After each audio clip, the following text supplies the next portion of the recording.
Down Edmonton on one big play, 72 yards. And we've seen that before from number 5. This is Sports 1440 and the Kevin Karius Show.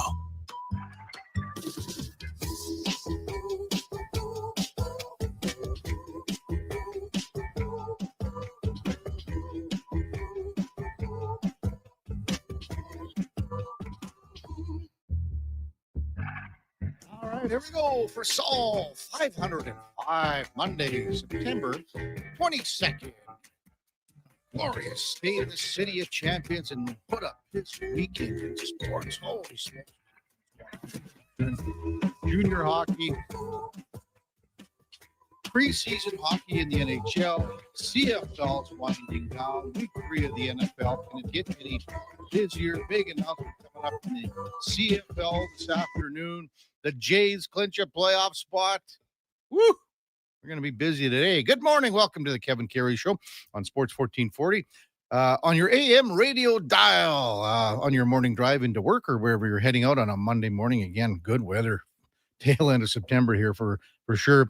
You can watch us on YouTube as well on Sports 1440 AM on our YouTube channel. As always, we're streaming on iHeartRadio, the Radio Player Canada app, the TuneIn app, even on sports1440.ca. And if you miss any part of any show, you can catch up by searching it where all the podcasts hang out on Apple, Spotify, Google, even Amazon. Just subscribe. It's free. Select the auto download. You'll never miss a second of the show. Same thing with our YouTube channel. Just subscribe. It's free. Give us a like. We like you if you like us. And we're also streaming on X as well. Yeah, a couple of wins for the Edmonton Oil Kings on the weekend. The Oilers with the split squad games yesterday. One here, one in Calgary. Shut out the Flames in Calgary 3-0. The Flames beat the Oilers 3-2 in overtime here. So a split for the split squads. Going back to Friday, obviously the Double E with another heartbreaking loss on a last-second field goal, 29-27 to Hamilton. And the news is even worse when it comes to what else happened in the CFL, because both Winnipeg and BC won, and now it is a really, really tough slog. Really tough slog for the Double E to make the playoffs. Jays clinch.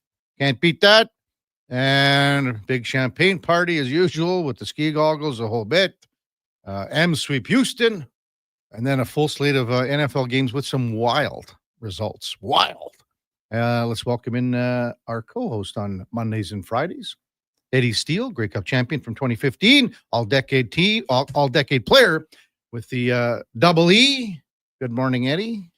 Good morning, KK. Holy smokes, lots to break down. And that was just the tip of the iceberg. Man, lots to bust down here. The biggest thing is, and I texted you last night, nobody seems to know about this CFL announcement, but the commissioner says it's a major announcement regarding the game, CFL game. So, that leads everybody to think, so is it a rouge change? Is it... Do you have it pulled up in front of you? There's really nothing. It just said there's going to be a major announcement. Yeah, I know that and one. The commissioner is, Commissioner Stuart Johnston making a major announcement with quotation marks, significant Yes, that's changes. what I wanted to hear. So that's the... That's bold language now. And considering the commissioner, it's been well documented throughout the season. He hasn't been like Randy Ambrosie, where he's been front and center, kind of making a lot of appearances. He's been pretty quiet behind the scenes doing his work. So this is his first really public statement in quite some time. So it's interesting that they're announcing it in the way they are, and it's big, bold changes. Well, I think when you take over any position, your first thing that you got to do, you got to open your eyes and look and see what's going on. And not that he didn't know what was going on, because he's quite familiar and, affiliated with the CFL game coming from TSN. But you got to go, and instead of coming in and saying a bunch of stuff like Ambrosie, like you said, you got to do. You just you got to observe. I think that's what Johnson. You got to observe and see what's going on, and then because we're on 3/4 of the way through this schedule here. So, what do you think? How bold can it be, KK? Well, it's something. You say rouge. I'm seeing and hearing a lot of rouge. And I mean, you can go and like a lot of people, and I know you hate this, Eddie, but for the benefit of the league, where the league is right now with teams struggling, and a lot of them are. What teams are struggling? Toronto's financially. okay. Okay, financially. Okay. And they are. Let's be honest. No doubt. Yeah. I'm not going to argue that. So, you know, a lot of people have talked about it and thought about it and looked at it about an affiliation with the NFL. And you saw that little thing with Toronto and Buffalo. That's just a little tiny thing. But to me, that's going way like that's massive like that. Because now what are you going to 4-down football? Are you? So to me, it's probably more along something Rouge wise. But I've told you this many times because to me, the league can't get killed. You know, but it has been dying on the vine many times. I just can't foresee what types of changes they'll make. And obviously nothing's going to happen this season. It'll be for moving forward. Yeah. So is it a Rouge? Is it now? What about? Of course, this probably, if it is something drastic, like a Rouge, for example, is a big change to the actual game. Does that have to be passed by the Board of Governors, and then they're on the CFLPA? How I would wonder what the workings would be like. I also could see this is just one thought. One thought of me goes drastic and, take away the ratio and all types of quote unquote Americanization of the game. The other thought is it could be, it's a CFL and they're really drumming up some interest, and it could be something very minimal, like a nothing burger, honestly. So it'll be quite interesting to see what they do. Yeah. The other thing too is normally when something like this happens, there's a leak, like Dave Naylor finds out and sends a tweet out. It's true. It's Justin Dunk, someone that has. What about blackouts? Like, what if they announce like going back to blackouts, local blackouts? Yeah, as the TV guy, is that possible? Well, first of all, the TV end of it is probably the most healthiest part of the league. For sure. But it forces people to try and attend though as well. Well, I mean, we'll see. I'm just pie in the sky. In the sky. Exactly. Go back to Friday night, Eddie, and another last-second loss. You got to find a way to win. It's a tough one. So even what are they? That season. So the last drive, they're on the 10-yard line, right? That's where Hamilton started on the 10. Jordan Williams takes a penalty. That's 15 yards right there. That's a penalty that was reviewed, booth review. And because it wasn't called on the field, but it's penalty by the book. Yep. Yeah, it's penalty. I was quite confident, unfortunately, feeling that Bo Levi would get them in field goal range and they'd kick the field goal and win it the way they did. I truly was confident that was going to happen. And Legio, he's not exactly a long distance kicker. No, it was 41 yards. It's this day and age, that's it's a chip shot for almost all kickers. So 5-9 right now. Winnipeg wins, BC wins. You're 2 back in the win column, technically 3, right? Winnipeg wins with Chris Streveler going 3 of 8 for 50 yards. Whoa, Kevin. Well, you said that because of Streveler, they wouldn't win another game this year. I did, and hey, they certainly didn't win because of him. That's for sure. Very fair. Very fair.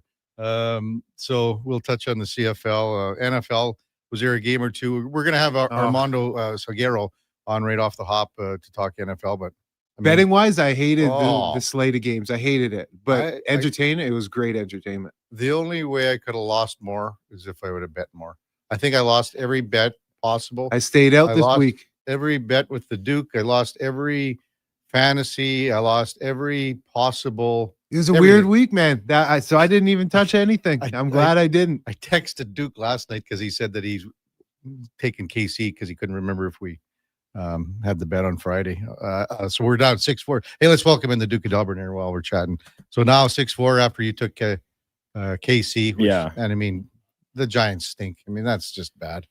I don't know how much longer it's going to be the Russell Wilson show. Exactly. Although if you're following trends, next week would be the week to bet on the Giants because Wilson looked just as terrible in week 1 and then balled out for 400 yards. But if yesterday tells us anything, apparently the get right spot on anybody's schedule is just to play the Cowboys because the Bears offense looked gangbusters against them. So I don't know how much stock we can really put into that Giants performance from last week.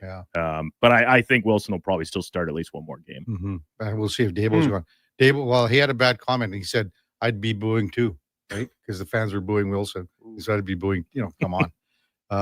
Duke texted me about that, and I texted him back, and I said, I couldn't have lost more. I said, I ran down all the list, and golf, because I stunk at golf, backgammon, crokinole. It was just a whole weekend. One long thing. I lost yeah. And Duke said, it's been a tough weekend, he said, all around. Coming in, licking the wounds on Monday. Exactly. So,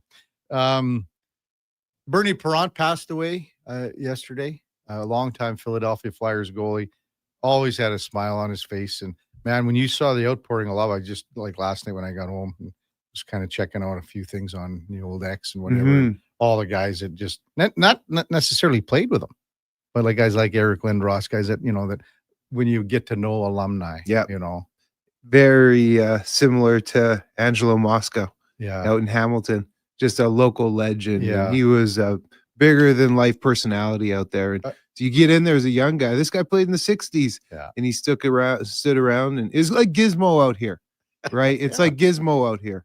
Mm-hmm. It's pretty cool.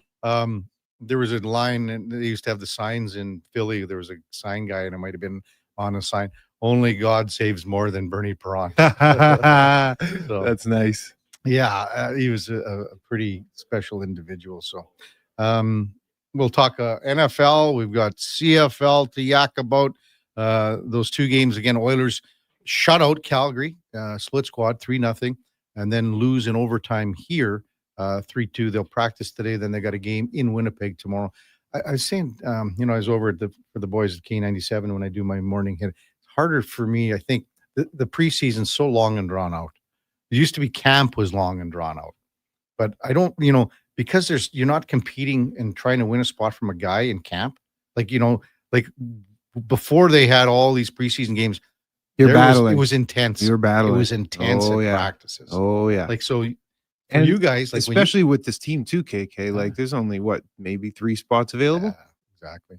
There's really nothing on defense unless something changes drastically. Up front with Zach Hyman out till November, at least November. We'll see what happens there. That obviously opens up a spot there. So. Yeah. You see the numbers that Clutterbuck put up yesterday? Clutterbuck? Yeah. Clattenburg, sorry. Clattenburg. Yeah. I tried to do it without looking at the notes.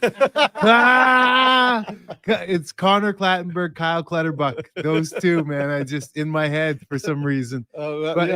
Pretty good stat line. I mean, I know what it is. Mm-hmm. We're playing a split squad game, but I think it was under 10 minutes of action.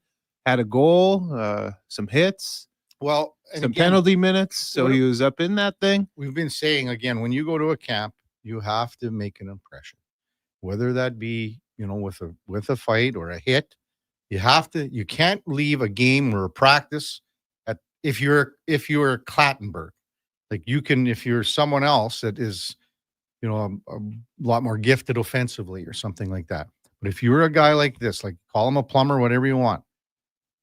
If every practice, after every game, you go back and the coaching staff says, hey, did you notice so-and-so? That's the number one thing. That's all you do. And that's how it was like when you were like at very starting out. It changed once you get older. For sure. But yeah, you're just, and the other thing, KK, along with that is just maybe do your job. Maybe don't flash, but don't flash negatively. Just stay consistent. Do your job because plays will come to you when you do your job. That's right. You don't have to go above and beyond. Yeah. But don't make errors. Yeah, exactly. Coming up on the big program, as mentioned, we've got Armando Salguero from Outkick.com, senior NFL writer.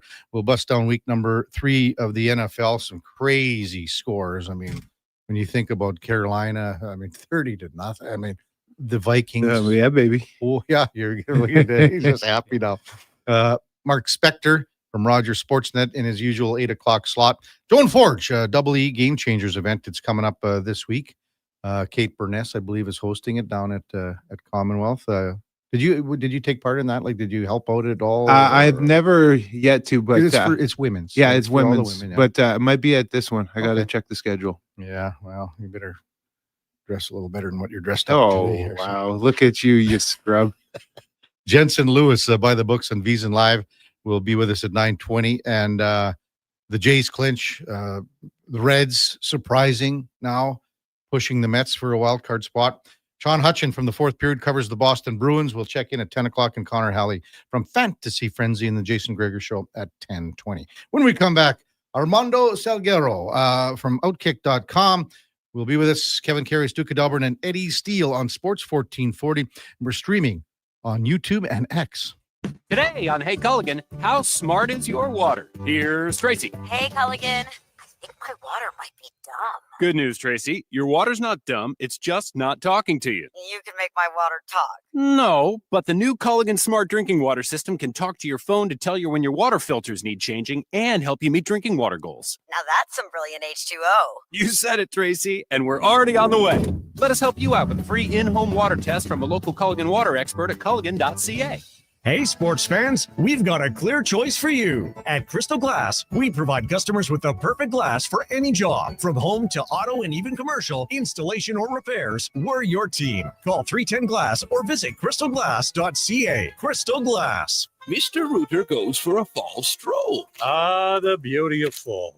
These leaves are crunchier than that calcified shower head I replaced this morning. And the earthy yellow oranges and browns are as colorful as the wad of hair I pulled out of the shower drain. Ugh, Mr. Rooter, can we talk about something else? Well, I'm sorry. I didn't realize you didn't like fall. You look about as sour as the sewer line I unclogged yesterday. For a plumber you'll truly fall for. Call Mr. Rooter. Well, get ready for a silly hockey fans. Your partner in power just skated onto the ice. EWEL.ca, the new e-commerce website for electrical wholesalers Edmonton, is ready for the power play 24/7, 365. UL skates to where the puck will be in 5 years. Now that's forward thinking. Killer selection, slamming products from the best brands, and legendary service. Don't sit on the bench. Get your account today at EWEL.ca and win that project. Plug into your partner in power. Get an EWEL.ca account today. Wing Wednesday at First Round. Whether you're coming for the first round, the last round, or a few rounds in between, they've got you covered. With half price wings every Wednesday night. Half price wings. Over 35 delicious flavors like Cajun salt and pepper, maple bacon, and Inferno wings. Now half price every Wednesday night. Wash them down with a cold pint of Canadian or Coors Light for only $5.75. Half price Wing Wednesdays at First Round in West Ed and now downtown. First Round, burgers, beer, sports. Edmonton's only 24-hour-a-day sports radio station can be heard anytime, anywhere. Sports 1440 is streaming on your phone, your tablet, your computer. Download an app today and listen to Sports 1440. Heard of Uline? You know, the have-it-all in-stock, ready-to-deliver shipping and industrial supply specialists.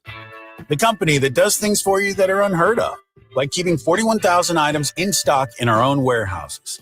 With customer service reps on the line to get you what you need, when you need it, 24/7, 365, every time. Maybe you heard it here first. Want to hear more? Visit uline.ca. ULINE, your shipping and industrial supply specialists.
Portions of this hour brought to you by Nectar.io. Learn more about how we can help your business automate processes, streamline operations, and save money at Nectar.io. Nectar.io, your business made better. Have your sports curiosity cured with the Kevin Karius Show. This is Sports 1440.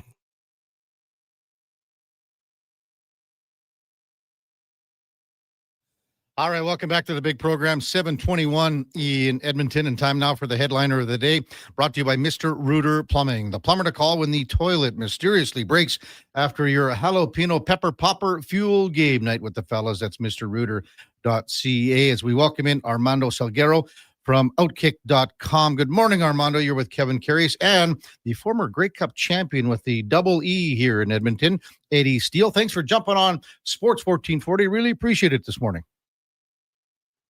Gentlemen, if I am your headliner of the day, you need to keep searching. So simple as that. No way, man. Keep going with more headliners. No way, man. Who better to bust down week 3 than you, Armando? Let's start last night. I mean, Kansas City had its way with the New York Giants, 22-9. Everyone calling for Jackson Dart to be in at quarterback. Where are the Giants going forward from here, do you think? In trouble because clearly they don't have the plan that they put together working at this point. And the fact of the matter is that Russell Wilson, it's not 2014 anymore. And he is an up and down kind of guy right now. And mostly down when you're losing games and you have a first round pick on the bench behind you. Of course, everyone is going to say, let's see what the first rounder can do. The problem for Brian Daboll is that maybe we don't know is he knows if he thinks Jackson Dart is ready. And if he's not ready and you throw him out there to appease the pitchfork crowd, and he fails, then what do? Because you can't bench a rookie quarterback, especially after you've put him out there, because that's the fast road to ruining his confidence. So when you put him out there, you have to have a pretty good sense that he's going to be okay and he's ready for the moment. So I guess that's what they're waiting for right now. Yeah.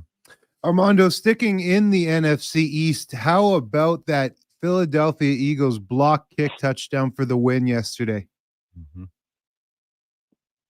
Winning teams do winning team things. By extension, by the way, and on the other side of the coin, losing teams do losing team things.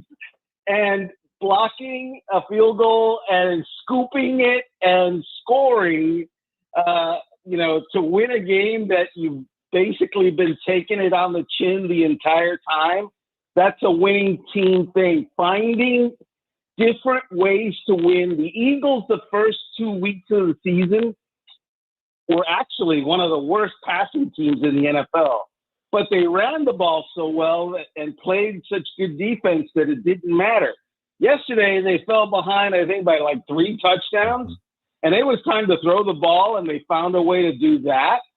And, suddenly A.J. Brown shows up to the season. Great for him. The bottom line is they did what was necessary.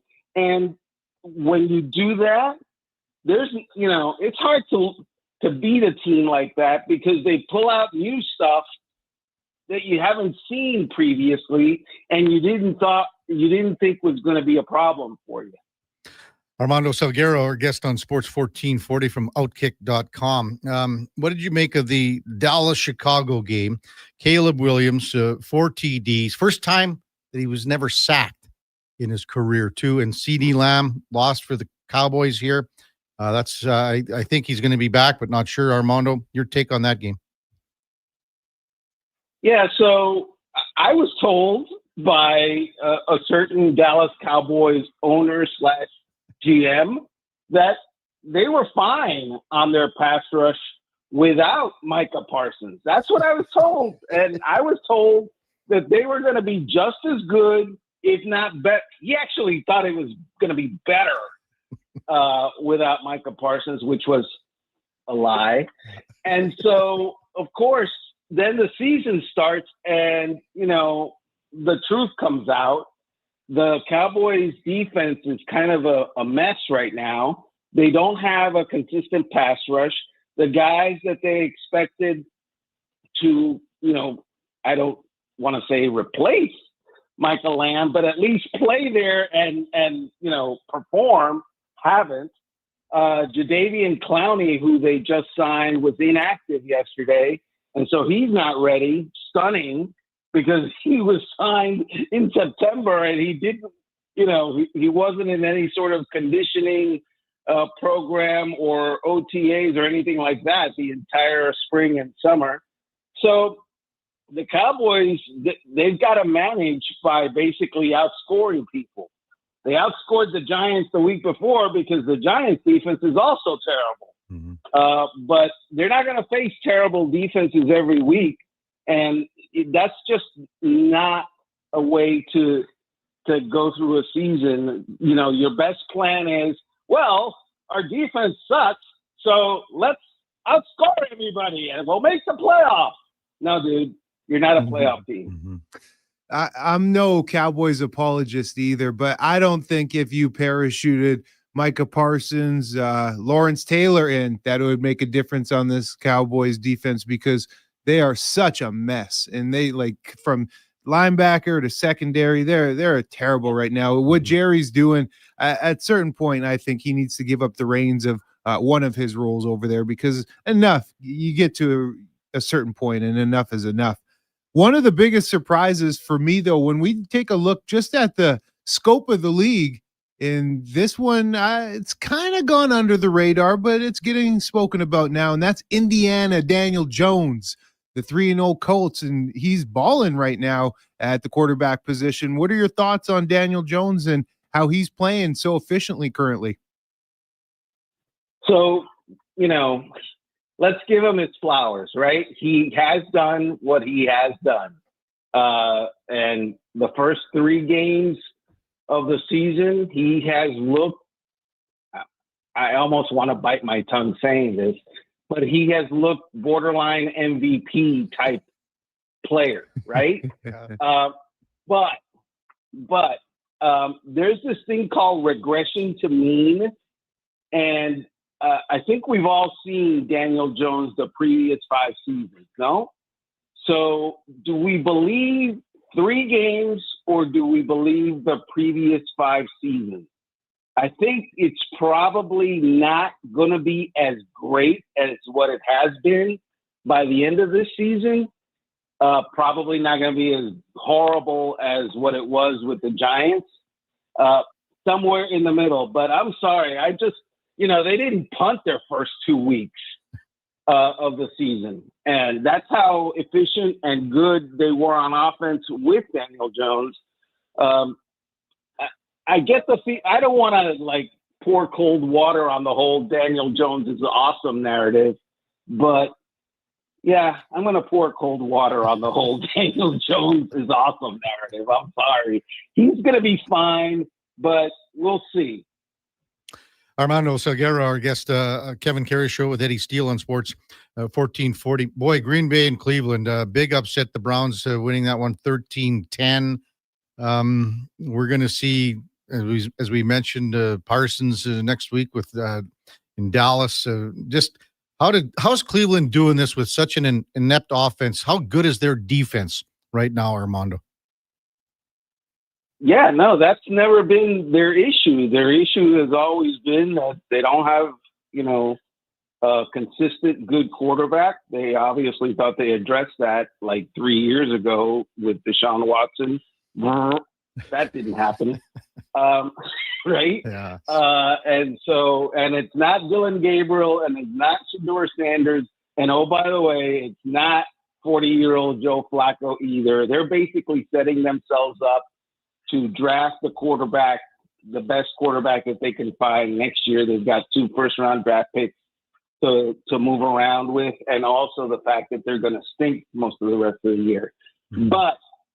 But that game shows that they haven't, obviously haven't given up. It's the first month of the season, and their defense is good. And I'm stunned by the Packers. I really am. The Packers, I picked the Packers to win the NFC North, and they just didn't, I don't know. It was maybe they were Probably looking past underestimating. them. Yeah, absolutely. Underestimating the Browns, or I don't know what their problem is, but it just was the Packers. I get the feeling if they get locked into any sort of chase at the end of the season where they need wins to either make the playoffs or get home field advantage, they're going to look back on this game and go, what the heck were we thinking? Yeah. Armando, are you in or are you out on the Tampa Bay Buccaneers? Oh, I'm in. I'm totally in. I mean, we're going to find out this week, right? So the Bucs will host the Eagles on Sunday, the 28th. So we're going to find out if the Bucs are that team, if they can compete at that level this year. My sense is that they can, and I just love the Baker Mayfield story, man. That guy is just built different for a quarterback. He is basically a trash-talking wide receiver playing quarterback. The week before, he had that play against the Texans where he runs out of the pocket, he gets jacked up, he's tackled on the floor, he seems to be injured, and then he pops up and he starts talking trash to CJ GJ, and it's like, I just saw four different people there: the rushing quarterback, the injured quarterback, I'm suddenly a healthy quarterback, and then the trash talking quarterback in the span of like 5 seconds. Who are you? And that is a thing that clearly the Buccaneers appreciate. I thought that on special teams, they tried to lose that game yesterday almost. And it was the offense that saved them. And by the way, Emeka Egbuka, he's going to be the offensive rookie of the year is my prediction. Yeah, he's a star in the making. And, even as you say, Mayfield called out Steve Wilkes for cutting him in Carolina. He's not shy when he gets up to the mic, that's for sure. Just maybe one or two last ones for Armando Salguero from Outkick.com. What do you make of tonight's Monday Nighter, man? Oh, man, we should see points aplenty between Baltimore and Detroit. Yeah. Look, I'm not a gambler. I don't know about over, under, all that stuff. But my sense is that those are two very potent offenses, and their defenses have had terrible moments this year. I mean, the Ravens, they lost to the Bills, and in a comeback loss, if you can name it that. And they gave up more yards to Josh Allen in the fourth quarter of that game passing than what 22 other teams had passed for in their entire games that week. And so if your defense is on the wrong end of that, you've got issues. And I think that's what the Ravens are at right now. I know that last year they were in a similar straits early on, and they fixed it. They've got fixing to do. Armando, thanks so much for your time this morning. Really appreciate it. You are a headliner of the day. There's no question about it here. The headliner. Well, I appreciate you guys, and anytime. Yeah, enjoy the Monday Nighter. Thanks, Armando. We'll talk soon. That's Armando Salguero from Outkick.com. And our headliner of the day brought to you by Mr. Rooter, the true goat of local plumbing. That's mrrooter.ca. San Francisco got lucky last night or yesterday afternoon, late afternoon, to pull that one out. There's no denying that. They were extremely fortunate. Should have lost the game. You hearing it yet? Oh, yeah. Montana Rice has sent in 100 texts already. 3-0 carriers. Then sneaky 3-0. Yeah, well. How about this? Apparently, I'm the only guy left in the room that's still in the survivor pool now. The Duke is out. He took Green Bay. You see how that's major deflection right there, Duke? It is major deflection. I'm so mad at myself because at the start of the year, I said I'm just going to pick against the Saints every single week because I can see a world where they go 0-17. Mm-hmm. And I would have obviously ran into some trouble there because they play the same teams 3 times for the division. But no, I had to try and outfox myself and say, no way the Browns beat the Packers. Packers are a wagon. And I was not alone in thinking that through the first 2 weeks of the season, right? How many had Green Bay in the thing? Let's take a quick peek here and see. So as he's taking a peek, he's talking about the Saints being 0-17. You look at the schedule, and there's Houston Texans 0-3. I know. Hoo-wee. You know what? I'd really rather not talk about it. Stinky. Did you see the clip from, I believe it's last year? Well, it has to be last year. And it's CJ Stroud. Oh, I know. Did you see it? Yes. With Caleb Williams? Yeah. Don't worry, son. Don't worry. Son. Yeah, he big broed him. Hey, don't worry. Hey, you'll be okay. You'll be okay. And now it's the other way around. I know the clip. 0-3. You'll be okay. Talk about regression. Yeah. I'm seeing 9, including myself, that were eliminated. Love it, dude. A deadly day. My buddy Logan, deputy commissioner of my dynasty league, he was out on picking the Falcons over the Panthers. What's up with that? And I think that was it. Those are the only 2 teams that eliminated people yesterday. there. But there is just one person that did not make a pick, so he's gonna have to make a pick on Monday nighter. Jay Manzo. Don't want him to miss out. Yeah, that's what happened to Eddie I had a last week. doubleheader though, so at least I had. And you picked the choices. completely wrong one. I don't know what that was about. Houston, Texas, 0-3. Oh my God. So how many One people of the are worst left? teams. Does it say that, Duke, or not? Yeah, it does. I just closed it again, but I think we started with 50. I think we're got to be close to 40 or so Who'd now. you choose, KK? I took Seattle yesterday. Yeah, like a smart person. Yeah. Montana and Rice, lucky. No Kittle, no Bosa, no Ayuk, no Purdy. Keep talking, Karius from MTR. Stroud stinks. He's awful. Says, what's that? Oh, I thought he was talking to me. No. Schwackhammer says frustrating loss for the Elks this weekend again. Looking better. Still not sure how they get into the playoffs though. Well, I said before the game they weren't getting in the playoffs, so I just don't see it. Well, they're definitely. Mm-hmm. Now maybe there's a mathematical sliver, but no, they're not making it. Yeah. We mentioned Alexis Kubicki and her fight on. How'd that go? Not very well. She lost quite handily to Gabriela Pandora. Really, eh? Yeah. And 10-10 Ken, he's our boxing expert. Unfortunately, the Kubicki fight, as he texts in, Ken, 10-10 Ken, went as I feared. 2 types of losses. Good loss that elevates your status. Bad losses that undermine it. This was a horrible loss in front of a major U.S. boxing market. The power brokers and matchmakers watching. Made an error trying to grasp the brass ring without understanding what a bad loss can do. And so what happened? Wow. Any idea? I know you probably didn't watch it like that. I didn't watch, but he's right in the sense like she was an ad. Like the original opponent couldn't get a visa. Yeah. So she, it was a late ad. I just don't think you can prepare, and especially when you're the age difference isn't that egregious, but the Pandora is a better boxer right now and bigger and lefty. And she I think had her way with Alexis. So you know what, you move on, and 10-10 Ken's right. There's some things that didn't smell right going into this one, but you got to learn from something. You got to learn from it, and it's just like anything. Climb that ladder again now. So now you go back to the drawing board, and you got to really dig your heels in here, and maybe in a sentence, probably took the fight too soon.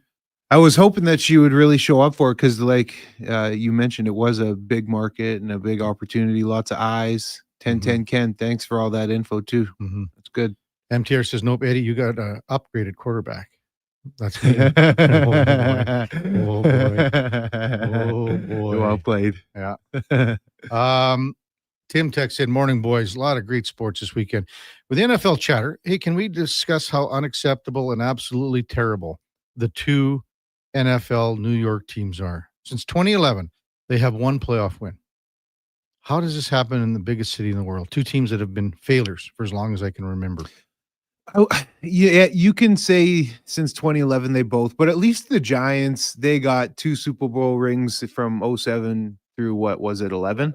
So, and they slayed Tom Brady in both of those. Eli Manning, he did a lot of good for the franchise. The Jets are a different story. The Jets have been bad since like 1969. Yeah, like it's been bad. for many, many a year. Yeah. So you can't even put them in the same category. You can't.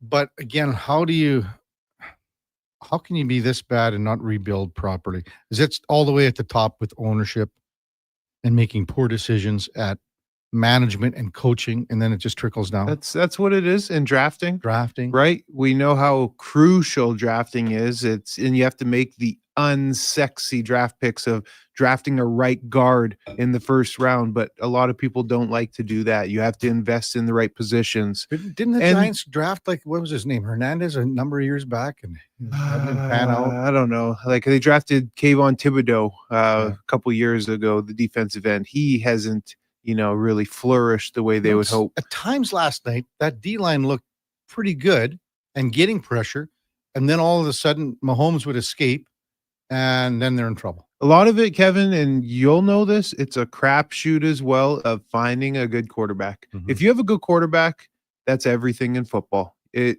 really is a Band-Aid to a lot of scars and issues within a team, and it covers a lot of warts up if you have good, competent quarterback play. And if you just look at the quarterbacks in the NFL and the CFL, the ones who are consistent, who can get the job done, usually are the most successful. Now, I'm not spitting rocket science here, but that's the reality of it.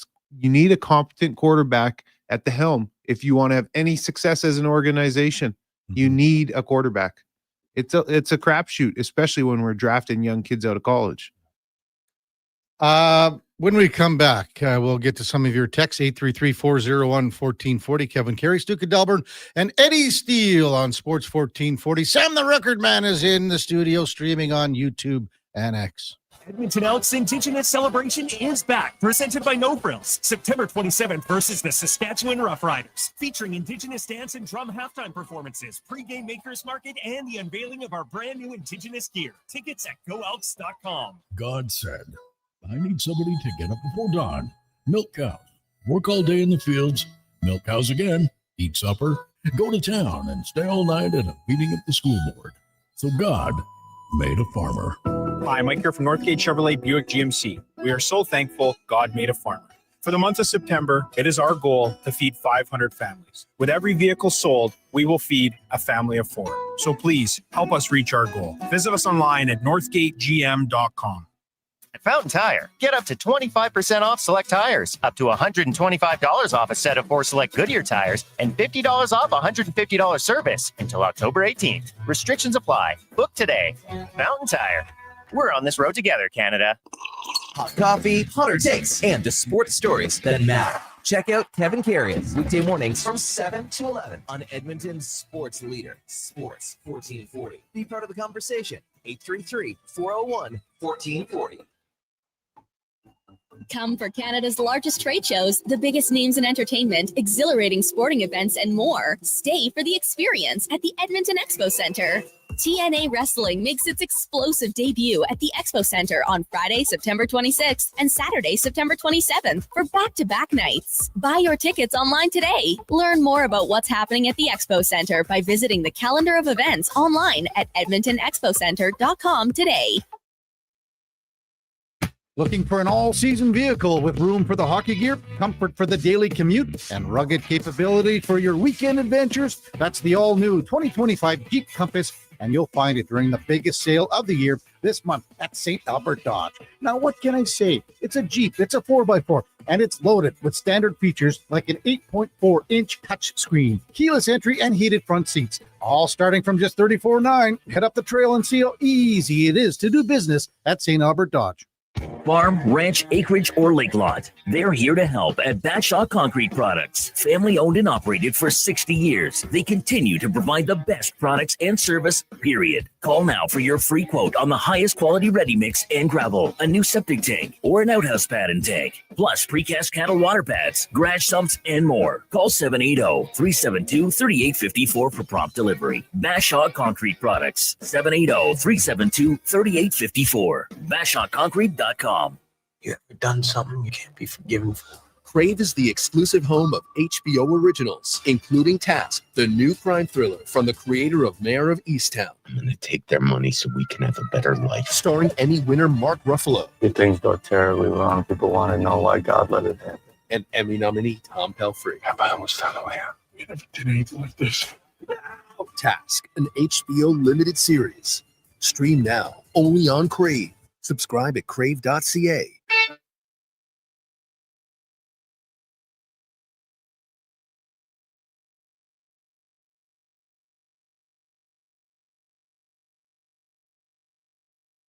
Have your sports curiosity cured with the Kevin Karius Show. This is Sports 1440.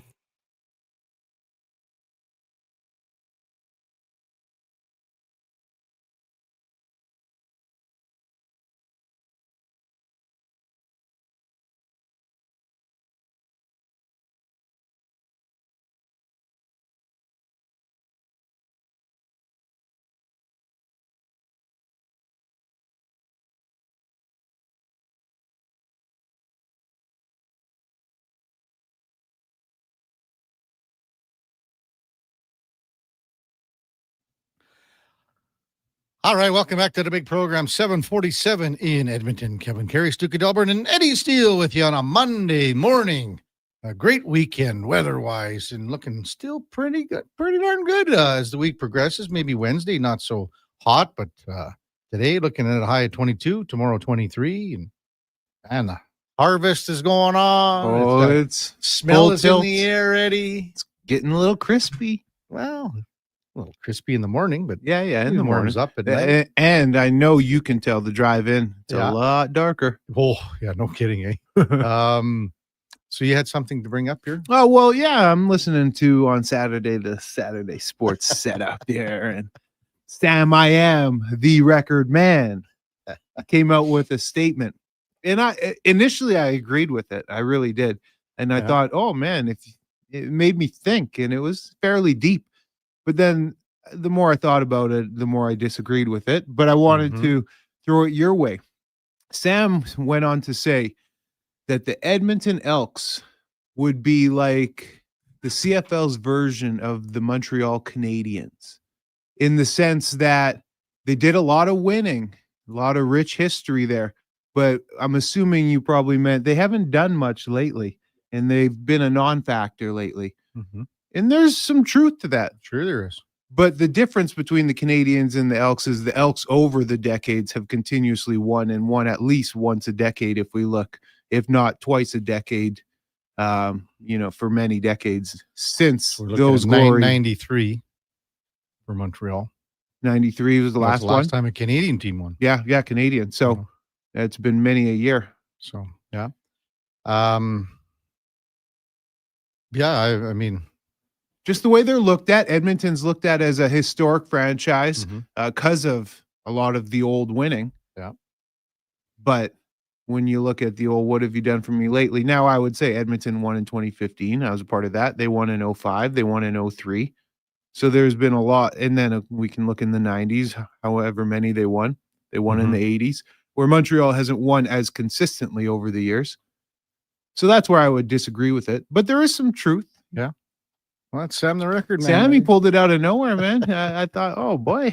All right, Sam. Made me think in my car for a sec. Yeah, that hasn't happened very often. Text 833-401-1440 from the Edsonite, AKK. Any idea how Ike Howard looked last night? Thanks from the Edsonite. Played the 2 games in rookie camp that maybe some thought were could have been a little bit better. But again, this is a guy that's just dipping his toes into the water here. So last night he played in Calgary. Ike Howard got an assist on the first goal, and that was scored by Kasperi Kapanen. Clattenburg had the second goal, and then Riley Stillman scored the third goal in Calgary. I believe Ike Howard, he had 23 shifts, played 16:47, ended up a +1 on the night, had a penalty, and had 1 shot on goal. So, and 1 blocked. That's according to the box score. And in preseason, Eddie, sometimes the box scores. Hey, never mind. In the regular season, Yeah. But preseason, like all the off-ice officials, they are trying to work out some kinks too. How's that sound? Yeah, it's a little looser. Yeah, a little bit looser. I was just watching. They had Jordan Davis on, and his. How come there were so many blocked field goals yesterday? I don't know, man. Is that I don't know. What's going on? Like, I mean, is it the trajectory of the kickers? No, Because it's just like that. So there's no rhyme or reason. you know what I'm saying? Like a lot of I don't know how on that Jordan Davis when he blocked it and then returned it 50 whatever yards. I'm not sure exactly how long that kick was. It was at 50 some. So I'm thinking the way that the kickers are kicking, they're booting it so much harder that it's a little bit lower. Well, Philly, is a unique case because they had blocked one earlier in the game as well. And they have just some dogs on the D line. Jordan Davis is a huge human, 6'6". So you get a little bit of penetration with him next to Jalen Carter. You should move a guard back a couple of yards, get your hand up. So I get that. They have some big boys over there in Philly. We can say the same thing, though, on the reverse side, kickers, in the sense that they're making all these crazy kicks to start the season, right? So we saw one anomaly this week where, there was some block kicks. I don't think there's any special rhyme or reason. We could say, why are all these kickers making 65-yarders? Because I'm saying they're kicking it lower and harder instead of up. You believe that? But the block kicks weren't like super deep ones. Like these block kicks. There was also 50, a lot right? of, wasn't it 50? along with the block kicks, there was a lot of game-winning kicks. It was just a unique, tight weekend. There was a ton of special teams plays down to the last minutes here, seconds to win games. Armory Darrell says the Seahawks win the Super Bowl. Well, and then you woke up. Look good. They look good yesterday. Everybody would look good up against New Orleans. Duke says that he might be right. Just bet against. And again, there's 3 games where you can't take the same team in the survivor pool, but there's 2 teams you put in that camp. You put the Saints and then you put the Texans. The real Duke says yes, and he's got a nice picture. Good Harvest Monday, and he's got a picture of it's a grain truck. It's too small for me to. What is that, Duke? Is that an auger there, or what is that? Yeah, got the swing auger out, fill a nice hopper bottom, smooth wall bin in behind I don't like the color of that tractor running the auger. It's blue. New Holland looking operation there. You're It's John Deere, right? We're John Deere through He's and a through. Deere. Although I was driving a New Holland combine on Saturday just Oh. because that one is the best of the group we have. A bunch of old operators, a couple Deeres. They're just waiting on standby till more people showed up to run them. More importantly, Matt and Leduc, he's so funny. He sends all these funny texts. Is the picture too small, KK, or was it too grainy? He's good. He's good. More importantly, the real Duke texts and says, how about a Friday golf update from #Eddie85? Oh, man. Why? That's what happened. Let's read the text line back. Well, played the Glendale Friday. Schlemmer, he's a stick now. Yeah. We'll say that. He put together a really nice round. But I went 95. 95. That's truthful. A truthful 95. Real truthful? Real truthful. Okay, we'll find out on Wednesday. You'll find out on Wednesday. Now I walked. and that's a game changer. Like first walk of the year. I'm in shape, so it wasn't crazy or anything. Top physical condition. But it's different when you're walking up like hills and then you get to your ball and it is different. You got to stand over it for a couple seconds, catch your breath, get your mind right. But it's you're just sweaty and dripping the whole day. So remember I had a little side bet with you on the first hole. Yeah. And come on, spill the man. beans. Come on. I was in good shape. So I doubled. Double? I doubled. Yeah, it's a par 5. I doubled it. Really? So yeah, I was in good shape, KK. I was probably my first one, my drive went out nice, took a wood, got it up within about 120. So I'm approaching my third shot, 120 out on a par 5. I'm sitting pretty. I was sitting fine. Came up short. Because I just a big scared. false front there. Came up short. Another one, kind of now I'm pulling out my 60 wedge from about 60 yards. Again, came up a little short and then 3-putted or whatever it was. And there's the double. That's tough. I was in good shape. Just I couldn't stick many greens. That was my issue. Yeah. But a true 95. I tell, like, man, I was walking. If I wasn't walking, that's like a 90, isn't it? I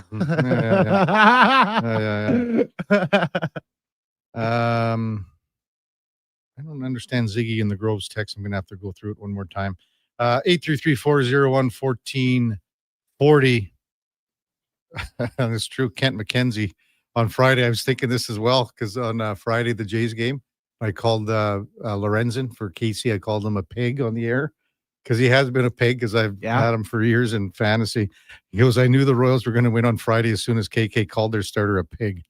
And he, like, check his, and he's a good hitter, Lorenzen. He's a really good hitter. When he was in Cincy, he was a really good hitter. But, I mean, what is it, 20-1? What's that, the broadcaster's curse? Yeah. Matt says, if you weren't walking 80, that's an 85. 87, we'll say. Maybe not an 85. Yeah. That's a tough one. That's tough. When we come back, top of the hour, we got Mark Spector from Rogers Sportsnet. Also, we'll check in with Joan Forge, a Double E Game Changers event coming up this week. We'll get all the details on that.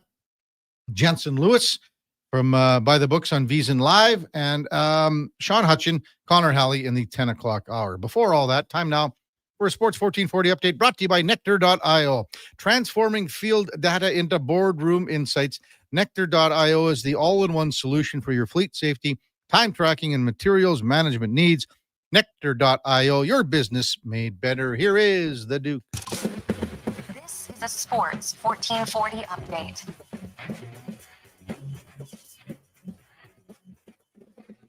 Edmonton Oilers preseason getting underway yesterday. Split squad action in Edmonton. The team falls 3-2 to the Flames in overtime, while down in Cowtown, Oilers take it 3-0. Casper Kapanen, Connor Clattenburg, and Riley Stillman chipping in goals in that one.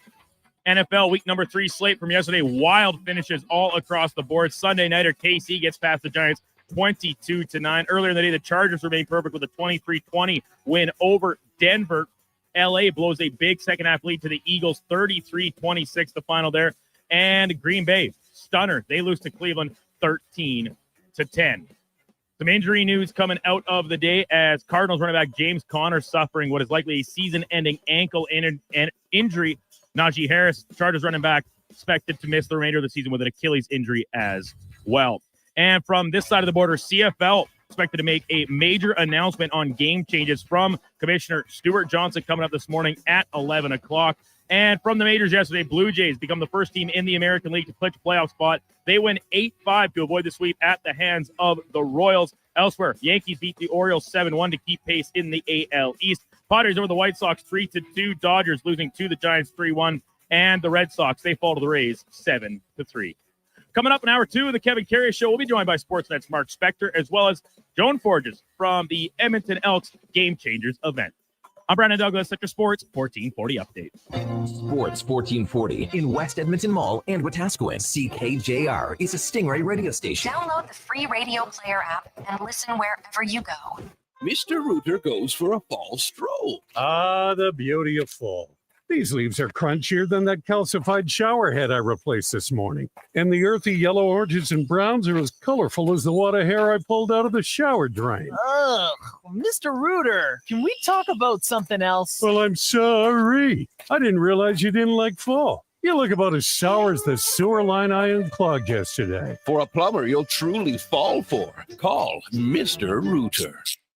The Bricks semi-annual sale is on now. For 4 days only, save 60% off sofas when you buy the matching love seat chair, up to 30% off bedroom and dining furniture, and up to 50% off mattresses. Plus, get up to an additional $400 credit to spend on pillows, linens, or accessories. And when you buy more, you save more, up to 15% off select major appliances. Some exclusions apply. See in-store for details. The Bricks, saving you more. At Leading Edge Physiotherapy, we believe that life shouldn't hurt. Now, that doesn't mean that we don't know that sometimes it really hurts. I mean, we've seen people at their worst moments in life, when they feel they have nowhere to turn, or at a time when they felt like their problem just wouldn't ever go away. We've also seen people who thought to themselves, it'll just go away on its own, or this is no big deal. I don't want to bother anyone about this. Don't know where to turn to, or think it's no big deal. Either way, we have the technology, techniques, and skills to help you get back to it, whatever your it may be. Life shouldn't hurt. LeadingEdgePhysio.com.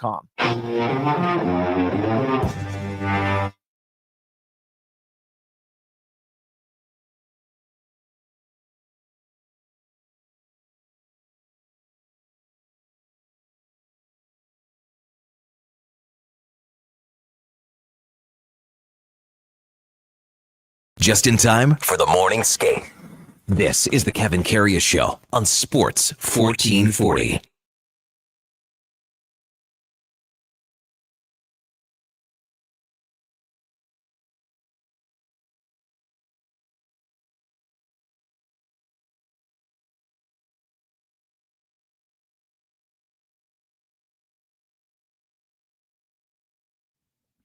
All right, welcome back to the big program. 8:01 in Edmonton. Time now for On the Mark, brought to you by Northgate Chevrolet Buick GMC. In September, Northgate is helping feed families. For every truck sold, they will feed a family of 4 farmers and small business owners as well. Get preferred rates in September. Northgate Chevrolet Buick GMC. This truck's for you as we welcome in Mark Spector from Rogers Sportsnet. Good morning, Spec. What's going on, gentlemen? How's our Monday morning treating us? Wow. Busy weekend, man. Hey, no. What's going on? Oil Kings won a pair of games. Oilers played the split squads yesterday.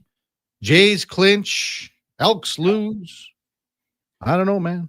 Where are you starting, Kev? Come on, make it something out you here. taking How us- about Well, I'll tell you what. We had a texter ask about the play of Ike Howard last night, but that was in Calgary, right?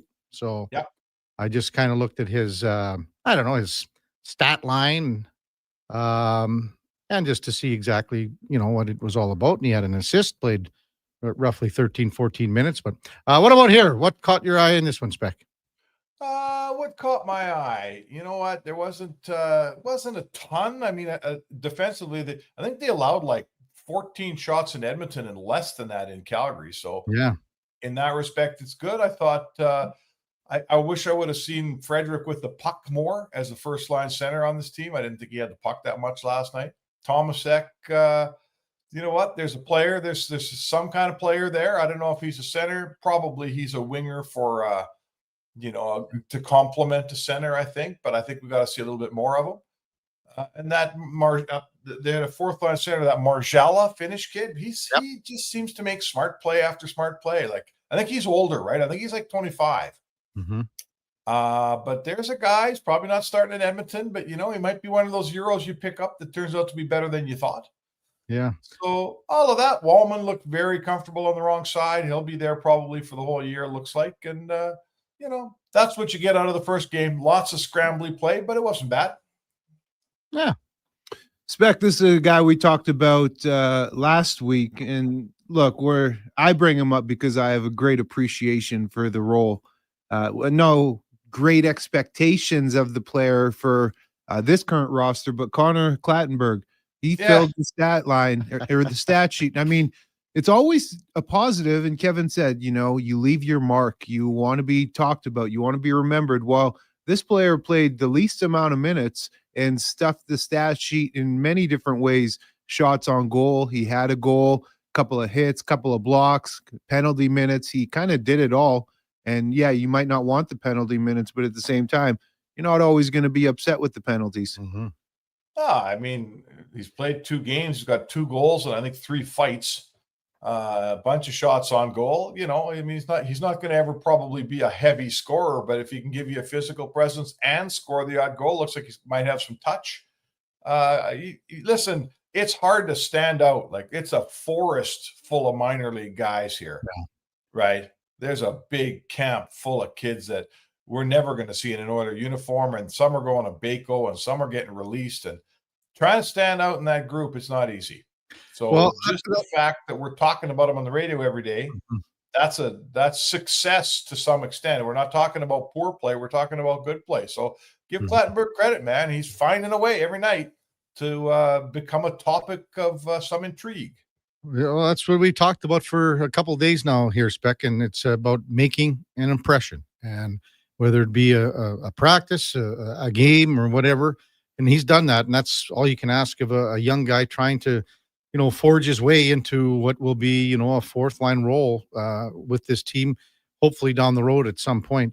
When you look at other players, and the other thing too, Spec, and you mentioned it, with all the minor league players and juniors, it's harder to play sometimes because the structure's not there, and it's just a harder game because it's just more of a wild card in a lot of areas. Choppier. Yeah.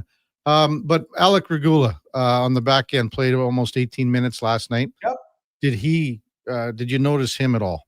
Yeah, I thought he's not, this is the first pro game I've ever watched him play. So I would need a few more viewings, but he doesn't appear like he's going to be a big offensive player. He's not a guy he's not rushing the puck. At least he wasn't last night, but very steady. A guy like him was a big part of why the Calgary Flames had 14 shots on goal. I thought he closed well. I thought I watched him a couple of shifts just to kind of get an opinion on him. And he's got the size that he can confidently take the body against almost anyone. I think he's 6'4". So I felt like when he had a chance to squeeze a guy off on the boards and finish him, he did, because that's, he's big enough, right?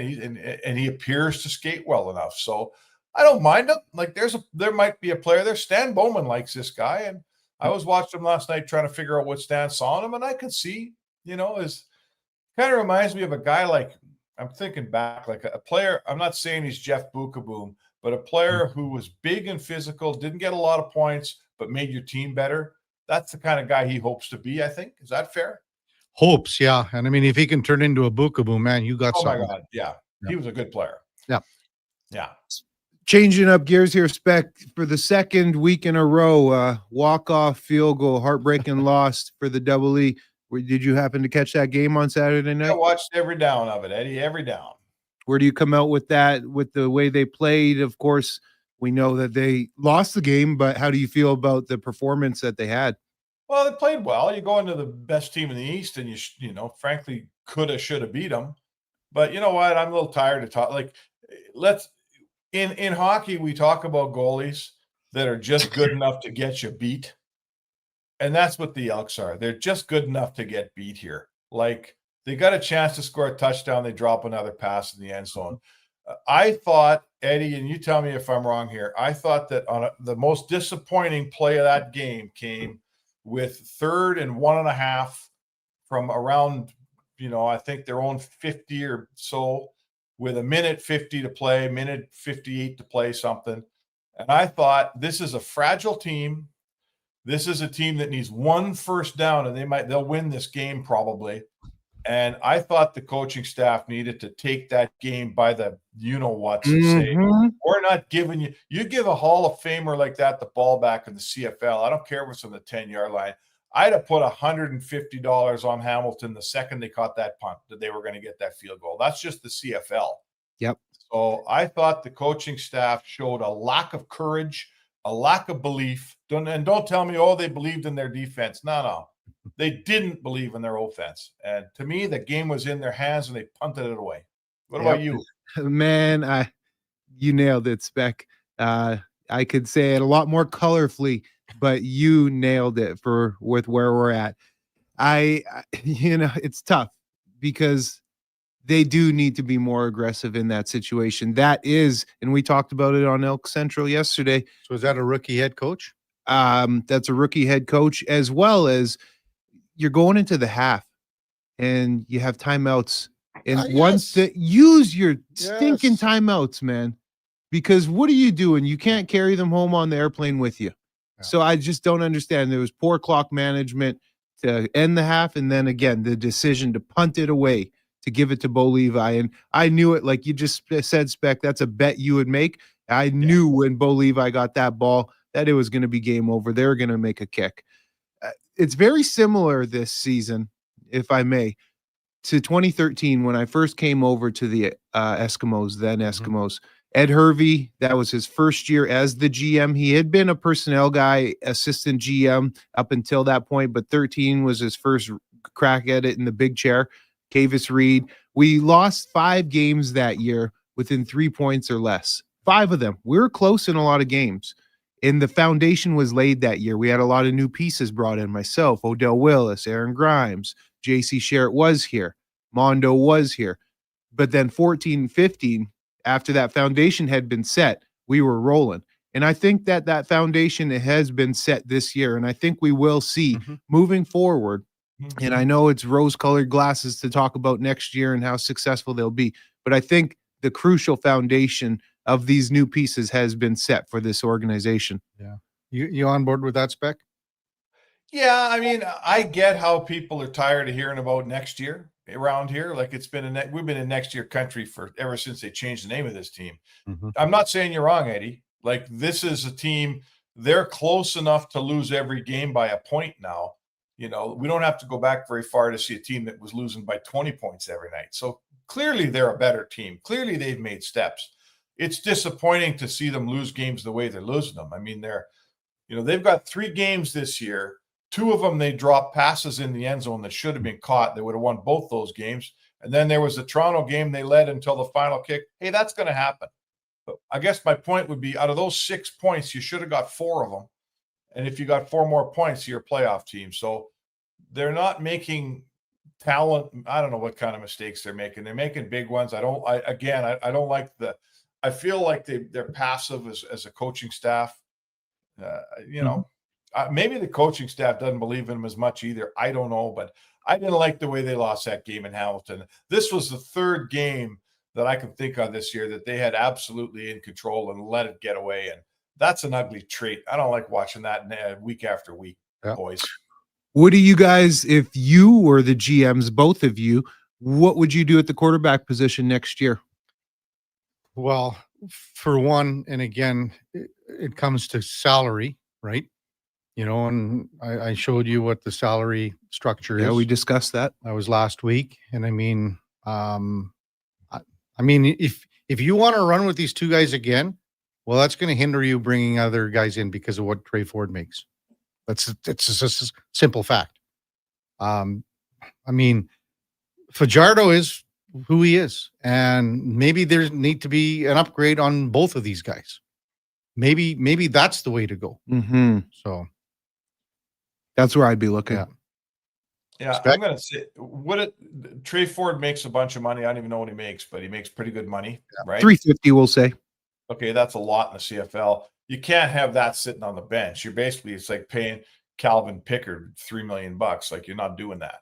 So either you gotta devote your team to Trey Ford, which it doesn't appear this team's ever going to do, or then I can't have a $350,000 backup in the CFL that's never playing. Like that just makes no sense.